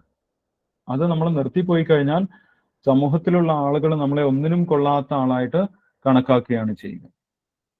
അയാൾ ഒന്നിനും കൊള്ളില്ല, ടീച്ചറായിട്ടും അവര് പഠിപ്പിക്കുന്നില്ല, അല്ലെ? ടീച്ചറാണെങ്കിൽ നമ്മൾ നല്ല രീതിയിൽ കുട്ടികളെ പഠിപ്പിക്കുകയാണ് വേണ്ടത്. പോലീസ് ആണെങ്കിൽ അതിനനുസരിച്ച് നമ്മൾ കുറ്റവാളികളെ കൈകാര്യം ചെയ്യുകയാണ് വേണ്ടത്. തെറ്റ് ചെയ്യുന്നവരെ ശിക്ഷിക്കാൻ, നിയമത്തിന്റെ മുന്നിൽ കൊണ്ടുവരാൻ നമ്മൾ പരിശ്രമിക്കുകയാണ് വേണ്ടത്. പട്ടാളക്കാരാണെങ്കിൽ ശത്രുക്കളെ കൊല്ലുകയാണ് വേണ്ടത്, അല്ലെ? പട്ടാളക്കാരനായിട്ട് ഞാൻ ആരെയും കൊല്ലുകയില്ല, ഞാൻ തോക്കെടുക്കുകയില്ല എന്നൊക്കെ അഹിംസാവാദം പറഞ്ഞു കഴിഞ്ഞാൽ അത് ശരിയല്ല. സമൂഹത്തിൽ നമ്മൾക്ക് കിട്ടിയിട്ടുള്ള ജോലിക്ക് അനുസരിച്ച് നമ്മൾ ആത്മാർത്ഥമായിട്ട് ജോലി ചെയ്യുക തന്നെയാണ് വേണ്ടത്. അല്ലെങ്കിൽ നമ്മൾക്ക് സമൂഹത്തിൽ പോലും നിലനിൽപ്പുണ്ടാവില്ല എന്നുള്ള പ്രാക്ടിക്കൽ ആയിട്ടുള്ള ഒരു നിർദ്ദേശം ഭഗവാൻ അർജുനന് നൽകും. അതിവിടെ നമുക്ക് കാണാൻ സാധിക്കും 31-ാമത്തെ ശ്ലോകത്തിൽ. കർമ്മയോഗത്തിൽ ഭഗവാൻ പറയുന്നു, ഈ സമൂഹത്തിൽ നിന്റെ സ്ഥാനം എന്താണ്? ക്ഷത്രിയൻ എന്നുള്ളതാണ് നിന്റെ സ്ഥാനം. അന്നത്തെ കാലത്ത് ജോലിയുടെ ഡിവിഷൻ അങ്ങനെയാണ്. ബ്രാഹ്മണൻ, ക്ഷത്രിയൻ, വൈശ്യൻ, ശൂദ്രൻ എന്നുള്ളതാണ് ഡിവിഷൻ. അപ്പം ആ ജോലി അനുസരിച്ച് നിന്റെ ജോലി എന്താണ്? ക്ഷത്രിയൻ എന്നുള്ളതാണ്. ക്ഷത്രിയന്റെ ജോലി എന്താണ്? അധർമ്മികളോട് യുദ്ധം ചെയ്ത് അവരെ ഇല്ലാതാക്കുക. സമൂഹത്തില് അധർമ്മികളെ യുദ്ധം ചെയ്യുക, ആയുധം കൊണ്ട് അവരെ നേരിടുക. ഇതാണ് ക്ഷത്രിയന്റെ ഡ്യൂട്ടി. സമൂഹത്തിൽ അധർമ്മികളായിട്ടുള്ള ആളുകളെ ദണ്ഡനം ചെയ്യുക, അവരെ ശിക്ഷിക്കുക. ആയുധം കൊണ്ട് തന്നെ ശിക്ഷിക്കണം. അപ്പോഴാണ് ക്രിമിനൽസിനെ നമ്മൾക്ക് കൈകാര്യം ചെയ്യാൻ സാധിക്കും. ക്രിമിനൽസിനോട് ഉപദേശിക്കാനല്ല ശാസ്ത്രങ്ങളിൽ പറയുന്നത്, അല്ലെ? ഇപ്പോൾ അങ്ങനെയൊക്കെ പറയുന്നുണ്ട് ഗവൺമെന്റ്. ക്രിമിനൽസ് ആണെങ്കിൽ അവരോട് മോശമായി പെരുമാറാൻ പാടില്ല. അങ്ങനെയല്ല നമ്മുടെ ശാസ്ത്രം പറയുന്നത്. അവർ ക്രിമിനൽസ് ആണെങ്കിൽ അവരെ ശിക്ഷിക്കുക തന്നെ വേണം. അങ്ങനെ ശിക്ഷിക്കാനുള്ള ഡിപ്പാർട്ട്മെന്റാണ് ക്ഷത്രിയ ഡിപ്പാർട്ട്മെന്റ്. അപ്പൊ അർജുനനും ആ ക്ഷത്രിയ ഡിപ്പാർട്ട്മെന്റിൽ പെട്ട ഒരാളാണ്, ക്ഷത്രിയനാണ്. ക്ഷത്രിയനായതുകൊണ്ട് അധർമ്മികൾക്കെതിരെ നീ യുദ്ധം ചെയ്യുക തന്നെ വേണം. അവരും യുദ്ധം ചെയ്യാൻ വന്നിട്ടുള്ളതാണ്. അതുകൊണ്ട് കർമ്മയോഗം അനുസരിച്ച് നോക്കുകയാണെങ്കിലും അർജുനൻ യുദ്ധം ചെയ്യുക തന്നെയാണ് വേണ്ടത് എന്ന് ഭഗവാൻ ഇവിടെ നിർദ്ദേശിക്കുന്നു. 31-ാം ശ്ലോകത്തിൽ നമുക്ക് കാണാൻ സാധിക്കും, സ്വധർമ്മം അഭിചാവേക്ഷ്യ ന വികമ്പിതും അർഹസി ധർമ്മ്യാദി യുദ്ധാച്ഛയോ അന്യത് ക്ഷത്രിയസ്യ ന വിദ്യതേ. ക്ഷത്രിയന് യുദ്ധം ചെയ്യുക എന്നതല്ലാതെ വേറെ ഡ്യൂട്ടി ഒന്നുമില്ല എന്ന് പറയും. നിന്റെ ഡ്യൂട്ടി തന്നെ എന്താണ്? യുദ്ധം ചെയ്യുക, അധർമ്മികളോട് യുദ്ധം ചെയ്യുക എന്നുള്ളതാണ് നിന്റെ ഡ്യൂട്ടി. അങ്ങനെ ഒരു ചാൻസ് നിനക്ക് കിട്ടി, യുദ്ധം ചെയ്യാനുള്ള ചാൻസ് കിട്ടി. അപ്പൊ നീ യുദ്ധം ഉപേക്ഷിച്ചു പോവുകയല്ല വേണ്ടത്, യുദ്ധം ചെയ്യുക തന്നെയാണ് വേണ്ടത്. അതിൽ യാതൊരു സംശയമില്ല എന്ന് പറയും. എതിർച്ചയാചോപന്നം സ്വർഗദ്വാരം അപാവൃതം. ഇപ്പം നിനക്ക് യുദ്ധം ചെയ്യാനുള്ള ഒരു ചാൻസ് കിട്ടിയിരിക്കുകയാണ്. അപ്പൊ യുദ്ധത്തിൽ നീ ജയിച്ചാലും തോറ്റാലും ലാഭം മാത്രമേ ഉള്ളൂ എന്ന് ഭഗവാൻ പറയും, അല്ലെ? ജയിച്ചാൽ എന്താണ് ഗുണം? ജയിച്ചു കഴിഞ്ഞാൽ നിനക്ക് ഈ രാജ്യം ഭരിക്കാം. തോറ്റു കഴിഞ്ഞാൽ എന്താണ്? നീ കൊല്ലപ്പെട്ടാലോ? കൊല്ലപ്പെട്ടാൽ നിനക്ക് സ്വർഗത്തിലേക്ക് പോകാം. അതുകൊണ്ട് നീ യുദ്ധം ചെയ്യുക തന്നെയാണ് വേണ്ടത് എന്ന് ഭഗവാൻ പറയുന്നു. 37-ാമത്തെ ശ്ലോകത്തിൽ ഈ കാര്യം ഭഗവാൻ പറയുന്നുണ്ട്. ഹതോവാ പ്രാപ്സ്യസി സ്വർഗം ജിത്വാവാ ബോക്ഷസേ മഹീം തസ്മാത് ഉത്തിഷ്ഠ കൗന്ദേയ യുദ്ധായ കൃതനിശ്ചയ.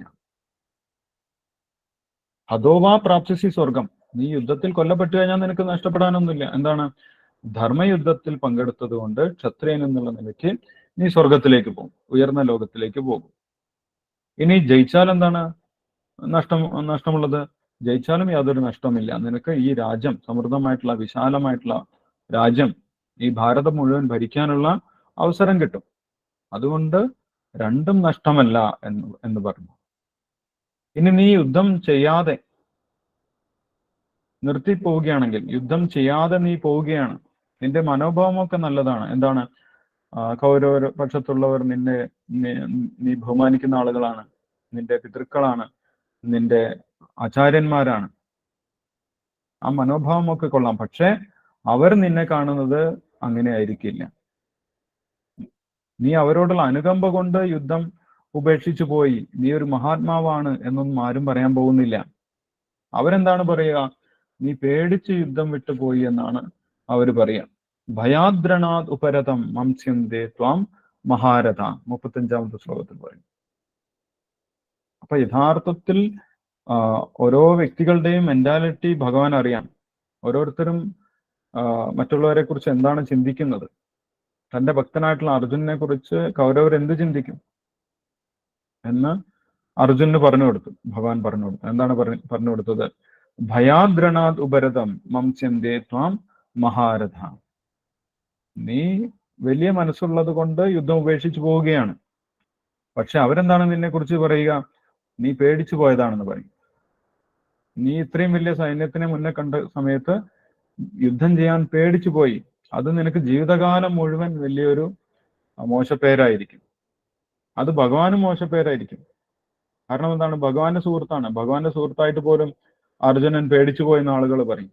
അപ്പൊ അതുകൊണ്ട് നീ അങ്ങനെയുള്ള ഒരു മോശപ്പേരൊന്നും ദുഷ്പേരുണ്ടാക്കി വെക്കരുത് എന്നാണ് ഭഗവാൻ പറയുന്നത്. അപ്പൊ ഭഗവാന്റെ ആഗ്രഹം എന്താണ്? തന്റെ ഭക്തന് കീർത്തി ഉണ്ടാകണം. തന്റെ ഭക്തന് സമൂഹത്തിൽ അപകീർത്തി ഉണ്ടാകുന്നത് ഭഗവാനും സഹിക്കാൻ സാധിക്കില്ല. ഭഗവാൻ ആത്മീയമായിട്ടുള്ള പുരോഗതിക്ക് വേണ്ടി മാത്രമല്ല പറഞ്ഞു കൊടുക്കുന്നത്, ഭൗതികമായിട്ടുള്ള സാഹചര്യം, ഭൗതികമായിട്ടുള്ള നേട്ടത്തിന് വേണ്ടിയുള്ള പ്രാക്ടിക്കലായിട്ടുള്ള നിർദ്ദേശങ്ങളാണ് ഭഗവാൻ നൽകുന്നത് എന്ന് നമുക്ക് കാണാൻ സാധിക്കും. 35-ാമത്തെ ശ്ലോകത്തിൽ പറയുന്നു, ഭയാദ്രണാത് ഉപരതം മംസ്യന്തേ ത്വാം മഹാരഥാഃ യേഷാം സത്വം ബഹുമതോ ഭൂത്വാ യാസസി ലാഘവം. ഇതുവരെ നിന്നെ ബഹുമാനിച്ച ആളുകളൊക്കെ നിന്നെ നിസ്സാരനായിട്ട് തള്ളിക്കളയും. ഒരു മാന്യനായിട്ടുള്ള വ്യക്തിക്ക് അതിനേക്കാൾ ജീവിതത്തിൽ മോശമായിട്ട് എന്താണ് സംഭവിക്കാനുള്ളത്? അതിനേക്കാൾ ദുഃഖകരമായിട്ടൊന്നും ഇല്ല. അത് മരിക്കുന്നതിനേക്കാൾ മോശമാണ് എന്നാണ് ഭഗവാൻ പറയുന്നത്. അല്ല, അപമാനിതനായിട്ട് ജീവിക്കുന്നതിനേക്കാൾ നല്ലത് മരിക്കുന്നതാണ് എന്നാണ് ഭഗവാന്റെ നിശ്ചയം, ഭഗവാന്റെ തീരുമാനം. ഭഗവാൻ പറഞ്ഞു അതിനേക്കാൾ നല്ലത് മരിക്കുന്നതാണ് എന്ന് പറയുന്നു. അവാച്യവാദാൻ ബഹൂൻ വദിഷ്യന്തി തവാഹിതാഹ നിന്ദന്തസ്തവ സാമർത്ഥ്യം തതോ ദുഃഖതരം നുക്കി. നിന്നെ ഇതുവരെ ബഹുമാനിച്ച എല്ലാവരും നിന്നെ ഇകഴ്ത്തി പറയും, നിനക്ക് യാതൊരു കഴിവുമില്ല എന്ന് പറയും. അതുകൊണ്ട് നീ യുദ്ധം ചെയ്യുകയാണ് വേണ്ടത് എന്ന് കർമ്മയോഗ സിദ്ധാന്ത പ്രകാരവും ഭഗവാൻ അർജുനന് നിർദ്ദേശിച്ചു. അപ്പൊ സാഖ്യയോഗ സിദ്ധാന്ത പ്രകാരം അർജുനൻ യുദ്ധം ചെയ്യുന്നതിന് വിഷമിക്കേണ്ട ആവശ്യമില്ല. കാരണം എന്താണ്? ശരീരമാണ് നശിക്കുന്നത്, ആത്മാവ് നശിക്കുന്നില്ല. ധർമ്മയുദ്ധത്തിൽ പങ്കെടുത്തത് കൊണ്ട് എല്ലാവർക്കും ഉയർന്ന ശരീരം ലഭിക്കും. കർമ്മയോഗ സിദ്ധാന്ത പ്രകാരമാണെങ്കിൽ അർജുനന്റെ സമൂഹത്തിലുള്ള ജോലി ക്ഷത്രിയൻ എന്നുള്ള ജോലിയാണ്. അത് യുദ്ധം ചെയ്യുക എന്നുള്ളതാണ്, അധർമ്മികളോട് യുദ്ധം ചെയ്യുക എന്നുള്ളതാണ്. അപ്പോൾ അധർമ്മികളോട് യുദ്ധം ചെയ്യാനുള്ള അവസരമാണ് ലഭിച്ചിട്ടുള്ളത്, അത് ചെയ്യുക തന്നെ വേണം. ചെയ്തിട്ടില്ലെങ്കിൽ ശത്രുപക്ഷത്തുള്ളവർ അർജുനനെ ഒരു ഭീരുവായിട്ടാണ് കണക്കാക്കുന്നത്. പേടിച്ചോടി എന്നാണ്, യുദ്ധത്തിൽ നിന്ന് പേടിച്ച് പിന്മാറുകയാണ് ചെയ്തത് എന്നാണ് അർജുനെ കുറിച്ച് പറയുക. അതുകൊണ്ട് നീ ഒരിക്കലും പിന്മാറിപ്പോകരുത്, കർമ്മയോഗ സിദ്ധാന്ത പ്രകാരവും യുദ്ധം ചെയ്യുക തന്നെയാണ് വേണ്ടത് എന്ന് ഭഗവാൻ നിർദ്ദേശിച്ചു. ഇനി ഭഗവാൻ ബുദ്ധിയോഗമാണ് അടുത്ത ഭാഗത്ത് ഭഗവാൻ ഉപദേശിക്കുന്നത്. ആ ബുദ്ധിയോഗ സിദ്ധാന്ത പ്രകാരം നോക്കുകയാണെങ്കിലും അർജുനൻ യുദ്ധം ചെയ്യുക തന്നെയാണ് വേണ്ടത്. ഇപ്പൊ ബുദ്ധിയോഗം എന്നുള്ള കാര്യം നമ്മൾ അധികം കേട്ടിട്ടുണ്ടാവില്ല. ബുദ്ധിയോഗം എന്നതുകൊണ്ട് ഉദ്ദേശിക്കുന്നത് പരമാത്മാവിന്റെ നിർദ്ദേശം അനുസരിച്ച് പ്രവർത്തിക്കുക എന്നുള്ളതാണ്. അത് പരമാത്മാവിൽ അല്ലെങ്കിൽ ഭഗവാനിൽ വിശ്വാസം മാത്രമേ ആ ബുദ്ധിയോഗത്തിനെ കുറിച്ച് മനസ്സിലാക്കാൻ സാധിക്കുള്ളൂ. യഥാർത്ഥത്തിൽ ബുദ്ധിയോഗം എന്ന് പറയുന്നത് ഭക്തിയോഗം തന്നെയാണ്. ഭഗവാന്റെ നിർദ്ദേശം അനുസരിച്ച് പ്രവർത്തിക്കുന്നതിനെയാണ് ബുദ്ധിയോഗം എന്ന് പറയുന്നത്. ഇനിയുള്ള ശ്ലോകങ്ങളിൽ നമ്മൾ കണ്ടു 39 മുതൽ 53 വരെയുള്ള ശ്ലോകങ്ങളിൽ ഭഗവാൻ ബുദ്ധിയോഗം ഉപദേശിക്കുകയാണ്. ഇതൊക്കെ ചുരുക്കിയാണ് ഭഗവാൻ പറയുന്നത്. ഈ യോഗങ്ങളൊക്കെ ഇനി ഭഗവത്ഗീതയിൽ വ്യത്യസ്ത അധ്യായങ്ങളിലായിട്ട് വിശദീകരിച്ച് ഭഗവാൻ പറയുന്നുണ്ട്. അപ്പൊ ഇപ്പൊ നമ്മൾക്ക് പെട്ടെന്ന് കേൾക്കുന്ന സമയത്ത് മനസ്സിലായില്ല, എല്ലാം വളരെ സ്പീഡിലാണ് പറയുന്നത്. മാതാജി പറഞ്ഞു, പ്രഭു വളരെ സ്പീഡിലാണ് പറയുന്നത്. അപ്പം ഭഗവാൻ ഇങ്ങനെ സ്പീഡിൽ പറഞ്ഞു പോവുകയാണ് അല്ലെ, അതുകൊണ്ട് നമുക്ക് കുറച്ച് സ്പീഡിൽ പറയേണ്ടതായിട്ടുണ്ട്. ഭഗവത്ഗീത എത്ര സമയം കൊണ്ടാണ് ഉപദേശിച്ചതെന്ന് അറിയോ? 45 മിനിറ്റ് ആണോ പ്രഭുജി? യെസ്, 40-45 മിനിറ്റ് കൊണ്ടാണ് ഭഗവത്ഗീത ഭഗവാൻ ഉപദേശിച്ചത് അല്ലെ. കാരണം യുദ്ധം നടക്കാൻ പോവുകയാണ്. യുദ്ധഭൂമിയിൽ വെച്ചിട്ടാണ് ഭഗവാൻ ഭഗവത്ഗീത ഉപദേശിച്ചിട്ടുള്ളത്. അപ്പൊ കുറെ സമയം പറയാനില്ല. 18 ചാപ്റ്റർ 18 ദിവസമായിട്ട് പറയാം എന്ന് അതിന് സമയമില്ല. ആകെ 40 മിനിറ്റ് കൊണ്ട് ഭഗവാൻ ഭഗവത്ഗീത മുഴുവൻ ഉപദേശിച്ചു കൊടുത്തു. ആ 45 മിനിറ്റ് കൊണ്ട് അർജുനൻ ഭഗവത്ഗീത മുഴുവൻ മനസ്സിലാക്കി. അതിനുശേഷം ഭഗവാൻ പറയുന്നതനുസരിച്ച് ചെയ്യുകയും ചെയ്തു. അപ്പൊ ഈ രണ്ടാമത്തെ അധ്യായത്തിൽ ഭഗവാൻ എല്ലാം ചുരുക്കി പറഞ്ഞു കൊടുക്കുകയാണ് ചെയ്തത്. അതുകൊണ്ട് മാത്രം അർജുനന് മനസ്സിലായിട്ടില്ല എന്ന് ഭഗവാനും അറിയാം. ഭഗവാൻ അറിയാം ഇങ്ങനെ പെട്ടെന്ന് പറഞ്ഞു കൊടുത്തു കഴിഞ്ഞാൽ അർജുനന് മനസ്സിലാവുന്നില്ല. അർജുനന് മനസ്സിലായാലും ബാക്കിയുള്ള ആളുകൾക്ക് മനസ്സിലാവുകയില്ല. അതുകൊണ്ട് വീണ്ടും ഭഗവാൻ എന്ത് ചെയ്യുന്നുണ്ട്? ഈ പറഞ്ഞ കാര്യങ്ങളൊക്കെ ഓരോ അധ്യായങ്ങളായിട്ട് വിശദീകരിച്ച് പറഞ്ഞു കൊടുക്കുന്നുണ്ട്. അപ്പൊ ഇനിയുള്ള അധ്യായങ്ങൾ വായിക്കുന്ന സമയത്ത് നമ്മൾക്ക് ഇതിൽ പറഞ്ഞ കാര്യങ്ങളൊക്കെ വിശദീകരിച്ച് മനസ്സിലാക്കാൻ സാധിക്കും. അതുകൊണ്ട് ഇപ്പോൾ പെട്ടെന്ന് കേൾക്കുന്ന സമയത്ത് നമ്മൾക്ക് ഫോളോ ചെയ്യാൻ സാധിക്കുന്നില്ല, മനസ്സിലാകുന്നില്ല എന്ന് വിചാരിക്കുന്നതിൽ വിഷമിക്കേണ്ട ആവശ്യമില്ല. ഇനി ഈ കാര്യങ്ങൾ തന്നെയാണ്, ഇതിന്റെ വിശദീകരണമാണ് ഇനിയുള്ള അധ്യായങ്ങളിൽ ഭഗവാൻ പറയുന്നത്. അതുകൊണ്ട് നമ്മൾ എല്ലാ അധ്യായവും കേൾക്കണം. അപ്പൊ നമുക്ക് വിശദമായിട്ട് കാര്യങ്ങൾ മനസ്സിലാക്കാൻ സാധിക്കും. അപ്പൊ ഈ ബുദ്ധിയോഗത്തിനെ കുറിച്ചാണ് നമ്മൾ പറയുന്നത്. ഈ ബുദ്ധിയോഗം എന്ന് പറഞ്ഞു കഴിഞ്ഞാൽ ഭഗവാൻ ആ ബുദ്ധിയോഗത്തിന്റെ പ്രത്യേകതകളെ കുറിച്ച് പറയുന്നുണ്ട് 39ാമത്തെ ശ്ലോകത്തില്.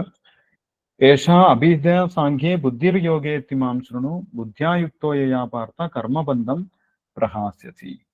ഇതുവരെ ഞാൻ സാഖ്യയോഗ പ്രകാരവും കർമ്മയോഗ പ്രകാരവും നിന്നെ ഉപദേശിച്ചു, ഇനി ഞാൻ ബുദ്ധിയോഗം ഉപദേശിക്കാം എന്ന് ഭഗവാൻ പറയുന്നു. അപ്പോൾ ബുദ്ധിയോഗം ഭഗവാനെ കുറച്ചും കൂടി കൂടുതൽ ഇഷ്ടമാണ്. ആ ബുദ്ധിയോഗത്തിലൂടെ നമ്മൾ മുന്നേറുകയാണെങ്കിൽ നമ്മുടെ എല്ലാവിധ കർമ്മബന്ധങ്ങളും ഇല്ലാതാകുമെന്നാണ് പറയുന്നത്. നമ്മളെല്ലാവരും കർമ്മങ്ങളാൽ ബന്ധിക്കപ്പെട്ടിട്ടുള്ള വ്യക്തികളാണ്.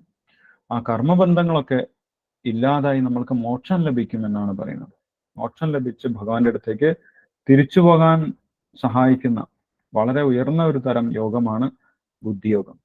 അത് ഭക്തിയോഗം തന്നെയാണ് എന്ന് ആചാര്യന്മാർ നമ്മൾക്ക് വിശദീകരിച്ച് പറയുന്നുണ്ട്. ആ ബുദ്ധിയോഗത്തിൽ നമ്മൾ കുറച്ചെങ്കിലും അഭ്യസിച്ചു കഴിഞ്ഞാൽ, അല്ലെങ്കിൽ ഈ ഭക്തിയോഗത്തില് നമ്മൾ കുറച്ചെങ്കിലും ചെയ്തു കഴിഞ്ഞാൽ അത് വലിയ നേട്ടം നമ്മൾക്ക് ജീവിതത്തിൽ ഉണ്ടാക്കും എന്ന് പറയുന്നത്. അതിൽ ദോഷമൊന്നുമില്ല. മറ്റ് കർമ്മമാർഗങ്ങളെ പോലെയല്ല ഈ ബുദ്ധിയോഗം.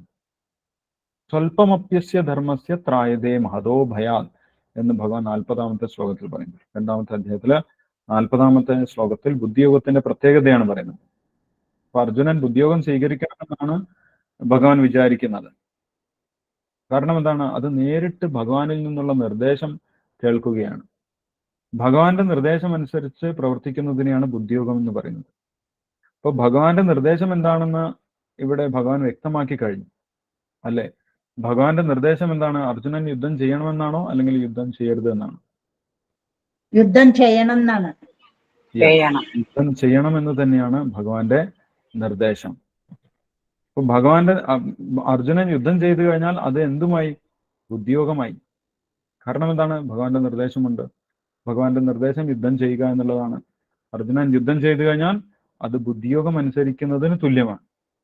അപ്പൊ ബുദ്ധിയോഗം അനുസരിച്ച് കഴിഞ്ഞാൽ നമ്മുടെ എല്ലാവിധ പാപങ്ങളും ഇല്ലാതാകുമെന്നാണ് പറയുന്നത്. നമ്മൾ മുക്തരായിട്ട് മാറും. ഭഗവാൻ യുദ്ധം ചെയ്യാൻ പറഞ്ഞു കഴിഞ്ഞാൽ നമ്മൾക്ക് പിന്നെ ഒന്നും നോക്കാനില്ല, യുദ്ധം ചെയ്താൽ മതി. ഭഗവാന്റെ നിർദ്ദേശം അനുസരിച്ച് എന്ത് പ്രവർത്തിച്ചു കഴിഞ്ഞാലും അതിന് യാതൊരു പാപവുമില്ല എന്നിവിടെ പറയുന്നുണ്ട്. നേഹാവിക്രമനാശോസ്തി പ്രത്യവായോന വിദ്യതേ സ്വൽപ്പമപ്യസ്യ ബുദ്ധിയോഗത്തിന്റെ പ്രത്യേകത ഒന്നുകൂടെ പറയുന്നത്. യെസ്, അതാണ് ഇവിടെ പറയുന്നത്. 40ാമത്തെ ശ്ലോകത്തില് എന്താ പറയുന്നത്?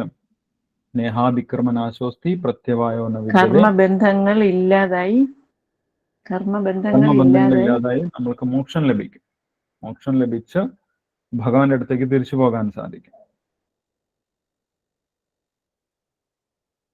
മാത്രമല്ല ബുദ്ധിയോഗത്തിന്റെ മറ്റു പ്രത്യേകത ഭഗവാൻ 40ാമത്തെ ശ്ലോകത്തിൽ പറയുന്നു. എന്താണ്? നേഹാവിക്രമനാശോസ്തി പ്രത്യവായോന വിദ്യതേ. മറ്റു കർമ്മങ്ങളൊക്കെ ചെയ്യുന്ന സമയത്ത് അത് കംപ്ലീറ്റ് ചെയ്താൽ മാത്രമേ നമ്മൾക്ക് അതിന്റെ റിസൾട്ട് കിട്ടൂ അല്ലെ? നമ്മൾ ഏത് പ്രവർത്തനമായാലും അത് പൂർത്തീകരിച്ചാൽ മാത്രമേ നമ്മൾക്ക് അതിന്റെ റിസൾട്ട് കിട്ടൂ അല്ലെ? നമ്മൾ ഒരു പരീക്ഷയ്ക്ക് വേണ്ടി പഠിച്ചു അവസാനം പരീക്ഷയുടെ ദിവസം നമുക്ക് പനിയായി പരീക്ഷ എഴുതാൻ പറ്റിയില്ല. അപ്പൊ നമുക്ക് പരീക്ഷ എഴുതുന്നതിന്റെ റിസൾട്ട് കിട്ടുന്നില്ല. ഇങ്ങനെ ഭൗതികമായിട്ടുള്ള ഏത് പ്രവർത്തനമാണെങ്കിലും, നമ്മളൊരു കൃഷിയൊക്കെ ചെയ്തു, നമ്മൾ കഠിനാധ്വാനം ചെയ്തു, വെള്ളം ഒഴിച്ചു, വളമിട്ടു, അത് ഒരു വാഴ കൃഷി ചെയ്തു, വാഴയൊക്കെ നന്നായി കൊലച്ചു വന്നു. പക്ഷേ ആ കൊല മൂത്ത സമയത്ത് വലിയൊരു കാറ്റടിച്ചു, കൊടുങ്കാറ്റടിച്ചു, ആ വാഴ മുഴുവൻ നശിച്ചുപോയി, വാഴക്കൃഷി മുഴുവൻ നശിച്ചുപോയി, അല്ലെങ്കിൽ നെൽകൃഷി മുഴുവൻ നശിച്ചുപോയി. അങ്ങനെയാണെങ്കിൽ നമ്മൾ ഇതുവരെ ചെയ്തതിനൊന്നും റിസൾട്ട് ഇല്ലാണ്ടായി പോകും. ഇപ്പൊ ഭൗതിക ലോകത്തുള്ള പ്രവർത്തനമൊക്കെ എങ്ങനെയാണ്? പൂർത്തീകരിച്ചാൽ മാത്രം റിസൾട്ട് കിട്ടുന്നതാണ് ഭൗതിക പ്രവർത്തനങ്ങൾ. പക്ഷെ ഭഗവാൻ ഈ ബുദ്ധിയോഗത്തിനെ കുറിച്ച് അല്ലെങ്കിൽ ഭക്തിയോഗത്തിനെ കുറിച്ച് പറയുന്നത് കുറച്ചെങ്കിലും ചെയ്താൽ മതി, പൂർത്തീകരിക്കേണ്ട ആവശ്യമില്ല. പൂർത്തീകരിക്കാൻ പറ്റിയില്ലെങ്കിലും കുഴപ്പമില്ല, അതിന് യാതൊരു ദോഷവുമില്ല. കുറച്ചെങ്കിലും ഭഗവാന്റെ ഭക്തി അല്ലെങ്കിൽ ഈ ബുദ്ധിയോഗം ചെയ്തു കഴിഞ്ഞാൽ നമ്മൾക്ക് വലിയ നേട്ടമുണ്ടാകും, നമ്മുടെ വലിയ വലിയ ഭയങ്ങളിൽ നിന്ന് നമ്മൾക്ക് രക്ഷപ്പെടാൻ സാധിക്കും എന്ന് ആ ബുദ്ധിയോഗത്തിന്റെ പ്രത്യേകതകൾ ഭഗവാൻ 40-ാമത്തെ ശ്ലോകത്തിൽ പറയുന്നുണ്ട്. നമ്മൾ ഭക്തിയിലേക്ക് വരുന്ന സമയത്ത് നമ്മൾക്ക് ഒരുപാട് സംശയങ്ങൾ ഉണ്ടാവും. ഭഗവത്ഗീത വായിക്കുന്ന സമയത്ത് നമ്മൾക്ക് ഒരുപാട് സംശയം ഉണ്ടാവും. ശ്ലോകം തെറ്റിപ്പോയാൽ ദോഷമുണ്ടോ, എത്ര ഒരു ശ്ലോകം വായിച്ചിട്ട് എത്രാമത്തെ ശ്ലോകത്തിലാണ് നിർത്തേണ്ടത്, ഇങ്ങനെ ഒരുപാട് നിയമങ്ങളൊക്കെ ആളുകൾ പറയുന്നത് കേൾക്കാം. പക്ഷെ ഭഗവാൻ പറയുന്നു, അങ്ങനെയൊന്നും പേടിക്കേണ്ട ആവശ്യമില്ല. സ്വല്പം അപ്യസ്യ ധർമ്മസ്യ, ഒരു അര ശ്ലോകം വായിച്ചാലും അതിന് അതിൻ്റെതായിട്ടുള്ള ഗുണമുണ്ട്, അതിന് യാതൊരു ദോഷവുമില്ല. ഭഗവാനെ സംബന്ധിച്ച കാര്യങ്ങളൊക്കെ അങ്ങനെയാണ്. കുറച്ചെങ്കിലും ചെയ്താലും നമുക്ക് വലിയ നേട്ടമുണ്ടാവും, ഭയപ്പെടേണ്ട യാതൊരു ആവശ്യവുമില്ല എന്നാണ് ഭഗവാൻ പറയുന്നത്. അങ്ങനെ ആ ബുദ്ധിയോഗ പ്രകാരം നമ്മൾ പ്രവർത്തിച്ചു കഴിഞ്ഞാൽ എന്ത് സംഭവിക്കുമെന്ന് 51-ാമത്തെ ശ്ലോകത്തിൽ പറയുന്നുണ്ട്. ഭഗവാന്റെ നിർദ്ദേശപ്രകാരം ഇവിടെ അർജുനന് ഭഗവാന്റെ നിർദ്ദേശം നേരിട്ട് കേൾക്കാനുള്ള അവസരമുണ്ടായി. കാരണം എന്താണ്? അർജുനൻ ഭഗവാന്റെ അത്രയും അടുത്ത സുഹൃത്താണ്, മാത്രമല്ല അർജുനൻ ഭഗവാന്റെ ഭക്തനുമാണ്. അതുകൊണ്ട് ഭഗവാന്റെ നിർദ്ദേശം നേരിട്ട് കേൾക്കാൻ അർജുനന് ഭാഗ്യമുണ്ടായി. നമ്മൾക്ക് നേരിട്ട് കേൾക്കാൻ സാധിക്കുന്നില്ലെങ്കിൽ പോലും ഗുരുപരമ്പരയിലൂടെ നമ്മൾക്ക് ഭഗവാന്റെ നിർദ്ദേശം മനസ്സിലാക്കാൻ സാധിക്കും. ഭഗവത്ഗീതയിലൂടെ നമുക്ക് ഭഗവാന്റെ നിർദ്ദേശം കേൾക്കാൻ സാധിക്കും. അങ്ങനെ ഗുരുപരമ്പരയിലൂടെയും ഭഗവത്ഗീതയിലൂടെയും ഭഗവാന്റെ നിർദ്ദേശം മനസ്സിലാക്കി പ്രവർത്തിക്കുകയാണെങ്കിൽ അതും എന്തു തന്നെയാണ്? അതും ബുദ്ധിയോഗം തന്നെയാണ്. ആ ബുദ്ധിയോഗം അനുസരിച്ച് നമ്മൾ പ്രവർത്തിക്കുകയാണെങ്കിൽ എന്താണ് നേട്ടമെന്ന് 51-ാമത്തെ ശ്ലോകത്തിൽ ഭഗവാൻ പറയുന്നുണ്ട്. 51-ാമത്തെ ശ്ലോകത്തിൽ നോക്കിക്കഴിഞ്ഞാൽ നമുക്ക് കാണാൻ സാധിക്കും, കർമ്മജം ബുദ്ധിയുക്താഹി ഫലം തിക്വാ മനീഷിന ജന്മബന്ധ വിനിർമുക്ത പദം ഗച്ഛന്തി അനാമയം.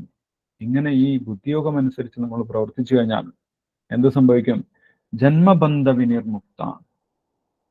നമ്മൾ ഒരുപാട് കർമ്മബന്ധങ്ങളിൽ പെട്ടാണ് ഇവിടെ ജനിക്കുന്നത്. അങ്ങനെയുള്ള ജന്മത്തിന്റെ കാരണം, അങ്ങനെയുള്ള ദോഷങ്ങൾ മുഴുവൻ ഇല്ലാതാവും. നമ്മുടെ കർമ്മബന്ധം മുഴുവൻ ഇല്ലാതാകും.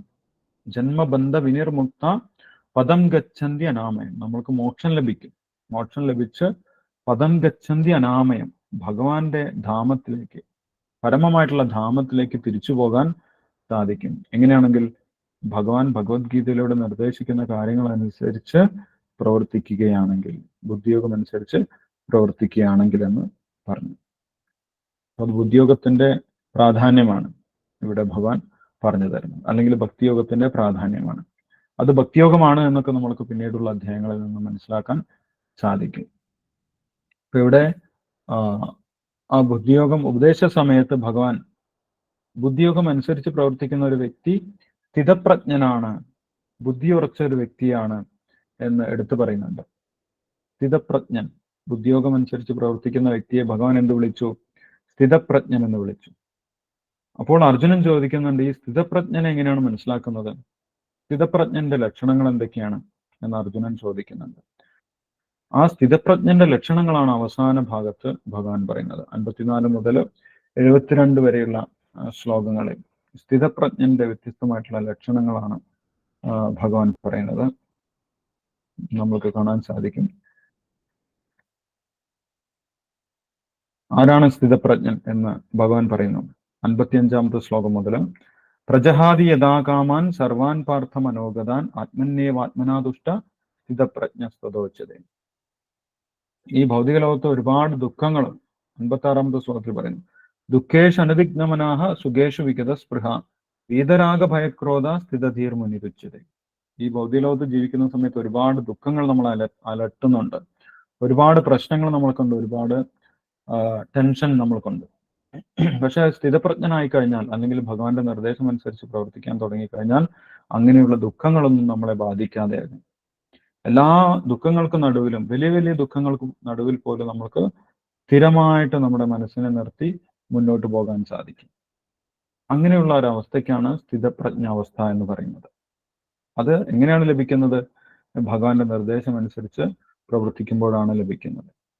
അങ്ങനെ പ്രവർത്തിക്കുന്ന ഒരു വ്യക്തിയുടെ ഇന്ദ്രിയങ്ങളെ നിയന്ത്രിക്കാൻ സാധിക്കുമെന്ന് പറയുന്നുണ്ട്. യഥാ സംഹരതേചായം കൂർമോങ്കാനീവ സർവശഃ, 58ാമത്തെ ശ്ലോകത്തിൽ പറയും. അങ്ങനെ ഭഗവാന്റെ നിർദ്ദേശം അനുസരിച്ച് പ്രവർത്തിക്കുന്ന ഒരു വ്യക്തിക്ക് തന്റെ മനസ്സിനെയും ഇന്ദ്രിയങ്ങളെയും നിയന്ത്രിക്കാൻ സാധിക്കും. ഏതുപോലെ? ഒരു ആമയെ പോലെ. ആമ തന്റെ കൈകാലുകളെ സ്വന്തം ഇഷ്ടപ്രകാരം അകത്തേക്ക് വലിക്കുന്നുണ്ട്. അതേപോലെ ഇന്ദ്രിയ നിയന്ത്രണം സാധിക്കും. ഇതൊക്കെ സ്ഥിതപ്രജ്ഞന്റെ ലക്ഷണങ്ങളാണ് എന്ന് പറഞ്ഞിട്ട് വ്യത്യസ്തമായിട്ടുള്ള ലക്ഷണങ്ങൾ സ്ഥിതപ്രജ്ഞനെ കുറിച്ച് പറയുന്നുണ്ട്. അവസാനം വരെ, ഈ അധ്യായത്തിന്റെ അവസാനം വരെ പറയുന്നുണ്ട്. അത് നമുക്ക് ഡീറ്റെയിൽ ആയിട്ട് മറ്റൊരു സെക്ഷനിൽ നോക്കാൻ സാധിക്കും. ഇനി അവസാനം പറയുന്നു, അങ്ങനെ നമ്മൾ സ്ഥിതപ്രജ്ഞനായിട്ട് തന്നെ നിന്നു കഴിഞ്ഞാൽ, ജീവിതകാലം മുഴുവൻ ഭഗവാന്റെ നിർദ്ദേശങ്ങൾ അനുസരിച്ച് ഭഗവാന് സേവനം ചെയ്തുകൊണ്ട് നമ്മൾ നിന്നു കഴിഞ്ഞാൽ എന്ത് സംഭവിക്കുമെന്നാണ് അവസാനത്തെ ശ്ലോകത്തിൽ ഭഗവാൻ പറയുന്നത്. അല്ലെങ്കിൽ നമ്മൾ ഭക്തിയോഗം അനുസരിച്ച് ഭഗവാന്റെ ഭക്തിയുത സേവനം ചെയ്തു കഴിഞ്ഞാൽ എന്ത് സംഭവിക്കും, അവസാനം എന്ത് സംഭവിക്കും എന്നാണ് ഭഗവാൻ അവസാനത്തെ ശ്ലോകത്തിൽ പറയുന്നത്. 72ാമത്തെ ശ്ലോകത്തിൽ എന്താണ് 72ാമത്തെ ശ്ലോകത്തിൽ പറയുന്നത്? ശ്ലോകം ആർക്കെങ്കിലും വായിക്കാൻ പറ്റുമോ? യേഷാ ബ്രാഹ്മീ സ്ഥിതി പാർത്ഥ നൈനാം പ്രാപ്യ വിമുഹൃതി സ്ഥിത്വാ സ്യാമന്തകാലേ അഭി ബ്രഹ്മനിർവാണമൃച്ഛതി. യേഷാ ഭ്രാമീ സ്ഥിതി പാർത്ഥ, ഇതൊരു ആത്മീയമായിട്ടുള്ള പാതയാണെന്ന് പറയുന്നു. ഭൗതികമായിട്ടുള്ള പാതയല്ല. ഭഗവാന്റെ നിർദ്ദേശം അനുസരിക്കുക എന്ന് പറഞ്ഞു കഴിഞ്ഞാൽ ആത്മീയമായിട്ടുള്ള മാർഗമാണ്. ഈ ആത്മീയ മാർഗത്തിൽ ഉറച്ചു നിന്നു കഴിഞ്ഞാൽ, യേഷാ ഭ്രാമീ സ്ഥിതി പാർത്ഥ, ഇതിൽ ഉറച്ചു നിന്നു കഴിഞ്ഞാൽ എന്ത് സംഭവിക്കും? നൈനാം പ്രാപ്യ വിമുഹ്യതി, പിന്നെ നമ്മൾക്ക് സംശയങ്ങളൊന്നും ഉണ്ടാവില്ല, നമ്മൾക്ക് വിഭ്രാന്തി ഉണ്ടാകുന്നില്ല, നമ്മൾക്ക് കൺഫ്യൂഷൻ ഉണ്ടാകുന്നില്ല, സമാധാനമായിട്ട് മുന്നോട്ട് പോകാൻ സാധിക്കും. മാത്രമല്ല സ്ഥിത്വാസ്യാം അന്ധകാലേബി ബ്രഹ്മനിർവാണം വൃച്ഛതി, ഈ ശരീരം വെടിഞ്ഞു കഴിഞ്ഞാലും നേട്ടമുണ്ട്. ഈ ജീവിതകാലത്ത് നമ്മൾക്ക് വിഭ്രാന്തിയൊന്നുമില്ലാതെ സമാധാനത്തിൽ ജീവിക്കാൻ സാധിക്കും ഭഗവാന്റെ സേവനത്തിൽ ഉറച്ചു നിന്നു കഴിഞ്ഞാൽ. മാത്രമല്ല അവസാന കാലത്തുള്ള നേട്ടം എന്താണ്? സ്ഥിത്വാസ്യാം അന്ധകാലേബി ബ്രഹ്മനിർവാണം വൃച്ഛതി, ഈ ശരീരം വെടിഞ്ഞു കഴിഞ്ഞാൽ ഭക്തിയിൽ ഉറച്ചു നിൽക്കുന്ന വ്യക്തിക്ക് ബ്രഹ്മനിർവാണം, പരമമായിട്ടുള്ള ധാമത്തിലേക്ക്, ഏറ്റവും ഉയർന്ന ലോകത്തിലേക്ക്, വൈകുണ്ഠ ലോകങ്ങളിലേക്ക് പ്രവേശിക്കാൻ സാധിക്കും. ബ്രഹ്മനിർവാണം വൃച്ഛതി എന്ന് പറയും. ഇതിനെക്കുറിച്ചൊക്കെ വിശദീകരിച്ച് 9ാമത്തെ അധ്യായം, 10ാമത്തെ അധ്യായം, അതേപോലെ 12ാമത്തെ അധ്യായത്തിലൊക്കെ വിശദീകരിച്ച് പറയുന്നുണ്ട്. അവിടെ നമ്മൾക്ക് ഇതിന്റെ വിശദീകരണം കിട്ടും. ഇവിടെ അതിന്റെ സൂചനകൾ മാത്രമാണ് ഭഗവാൻ കൊടുത്തിട്ടുള്ളത്. അപ്പൊ ഇത്രയും കാര്യങ്ങളാണ് ഈ അധ്യായത്തിൽ ഭഗവാൻ പ്രധാനമായിട്ടും പറയുന്നത്. നമ്മൾക്ക് മനസ്സിലായി. ആദ്യത്തെ ഭാഗത്ത് തീരുമാനമെടുക്കാൻ സാധിക്കാതെ അർജുനൻ ഭഗവാനെ ശരണം പ്രാപിച്ചു. അതിനുശേഷം ഭഗവാൻ ഒരു ഗുരുവിന്റെ സ്ഥാനത്ത് നിന്ന് അർജുനനെ ഉപദേശിച്ചു. ആദ്യം ശരീരവും ആത്മാവും തമ്മിലുള്ള വ്യത്യാസം പറയുന്ന സാംഖ്യയോഗം ഉപദേശിച്ചു. പിന്നീട് സമൂഹത്തിലെ സ്ഥിതി അനുസരിച്ച് ക്ഷത്രിയൻ എന്നുള്ള നിലയ്ക്ക് ക്ഷത്രിയന്റെ ധർമ്മം യുദ്ധമാണ്, അതുകൊണ്ട് അർജുനൻ യുദ്ധം ചെയ്യണമെന്ന് കർമ്മയോഗ പ്രകാരം ഭഗവാൻ നിർദ്ദേശിച്ചു. പിന്നീട് ബുദ്ധിയോഗം, ഭഗവാന്റെ ആഗ്രഹം അനുസരിച്ച് പ്രവർത്തിക്കുക എന്നുള്ളതാണ് ബുദ്ധിയോഗം. ഭഗവാന്റെ നിർദ്ദേശവും അർജുനൻ അധർമ്മത്തിനെതിരെ യുദ്ധം ചെയ്യണമെന്നാണ്. ആ ബുദ്ധിയോഗം അനുസരിച്ച് പ്രവർത്തിച്ചാലുള്ള നേട്ടങ്ങളെക്കുറിച്ചും ബുദ്ധിയോഗം എന്നുള്ള ഭാഗത്ത് അർജുനന് ഭഗവാൻ പറഞ്ഞു കൊടുത്തു. ഇതെല്ലാം ചുരുക്കത്തിൽ ഭഗവാൻ ഈ അധ്യായത്തിൽ പറഞ്ഞു കൊടുത്തു. ഇനിയുള്ള അധ്യായങ്ങളിൽ നമുക്കത് വിശദമായിട്ട് കാണാൻ സാധിക്കും. അടുത്ത അധ്യായം കർമ്മയോഗമാണ്.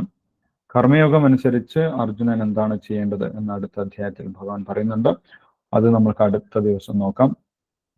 ഇപ്പോൾ പറഞ്ഞതിൽ എന്തെങ്കിലും സംശയങ്ങളുണ്ടെങ്കിൽ നമുക്കിപ്പം ഡിസ്കസ് ചെയ്യാം. ഹരേ കൃഷ്ണ.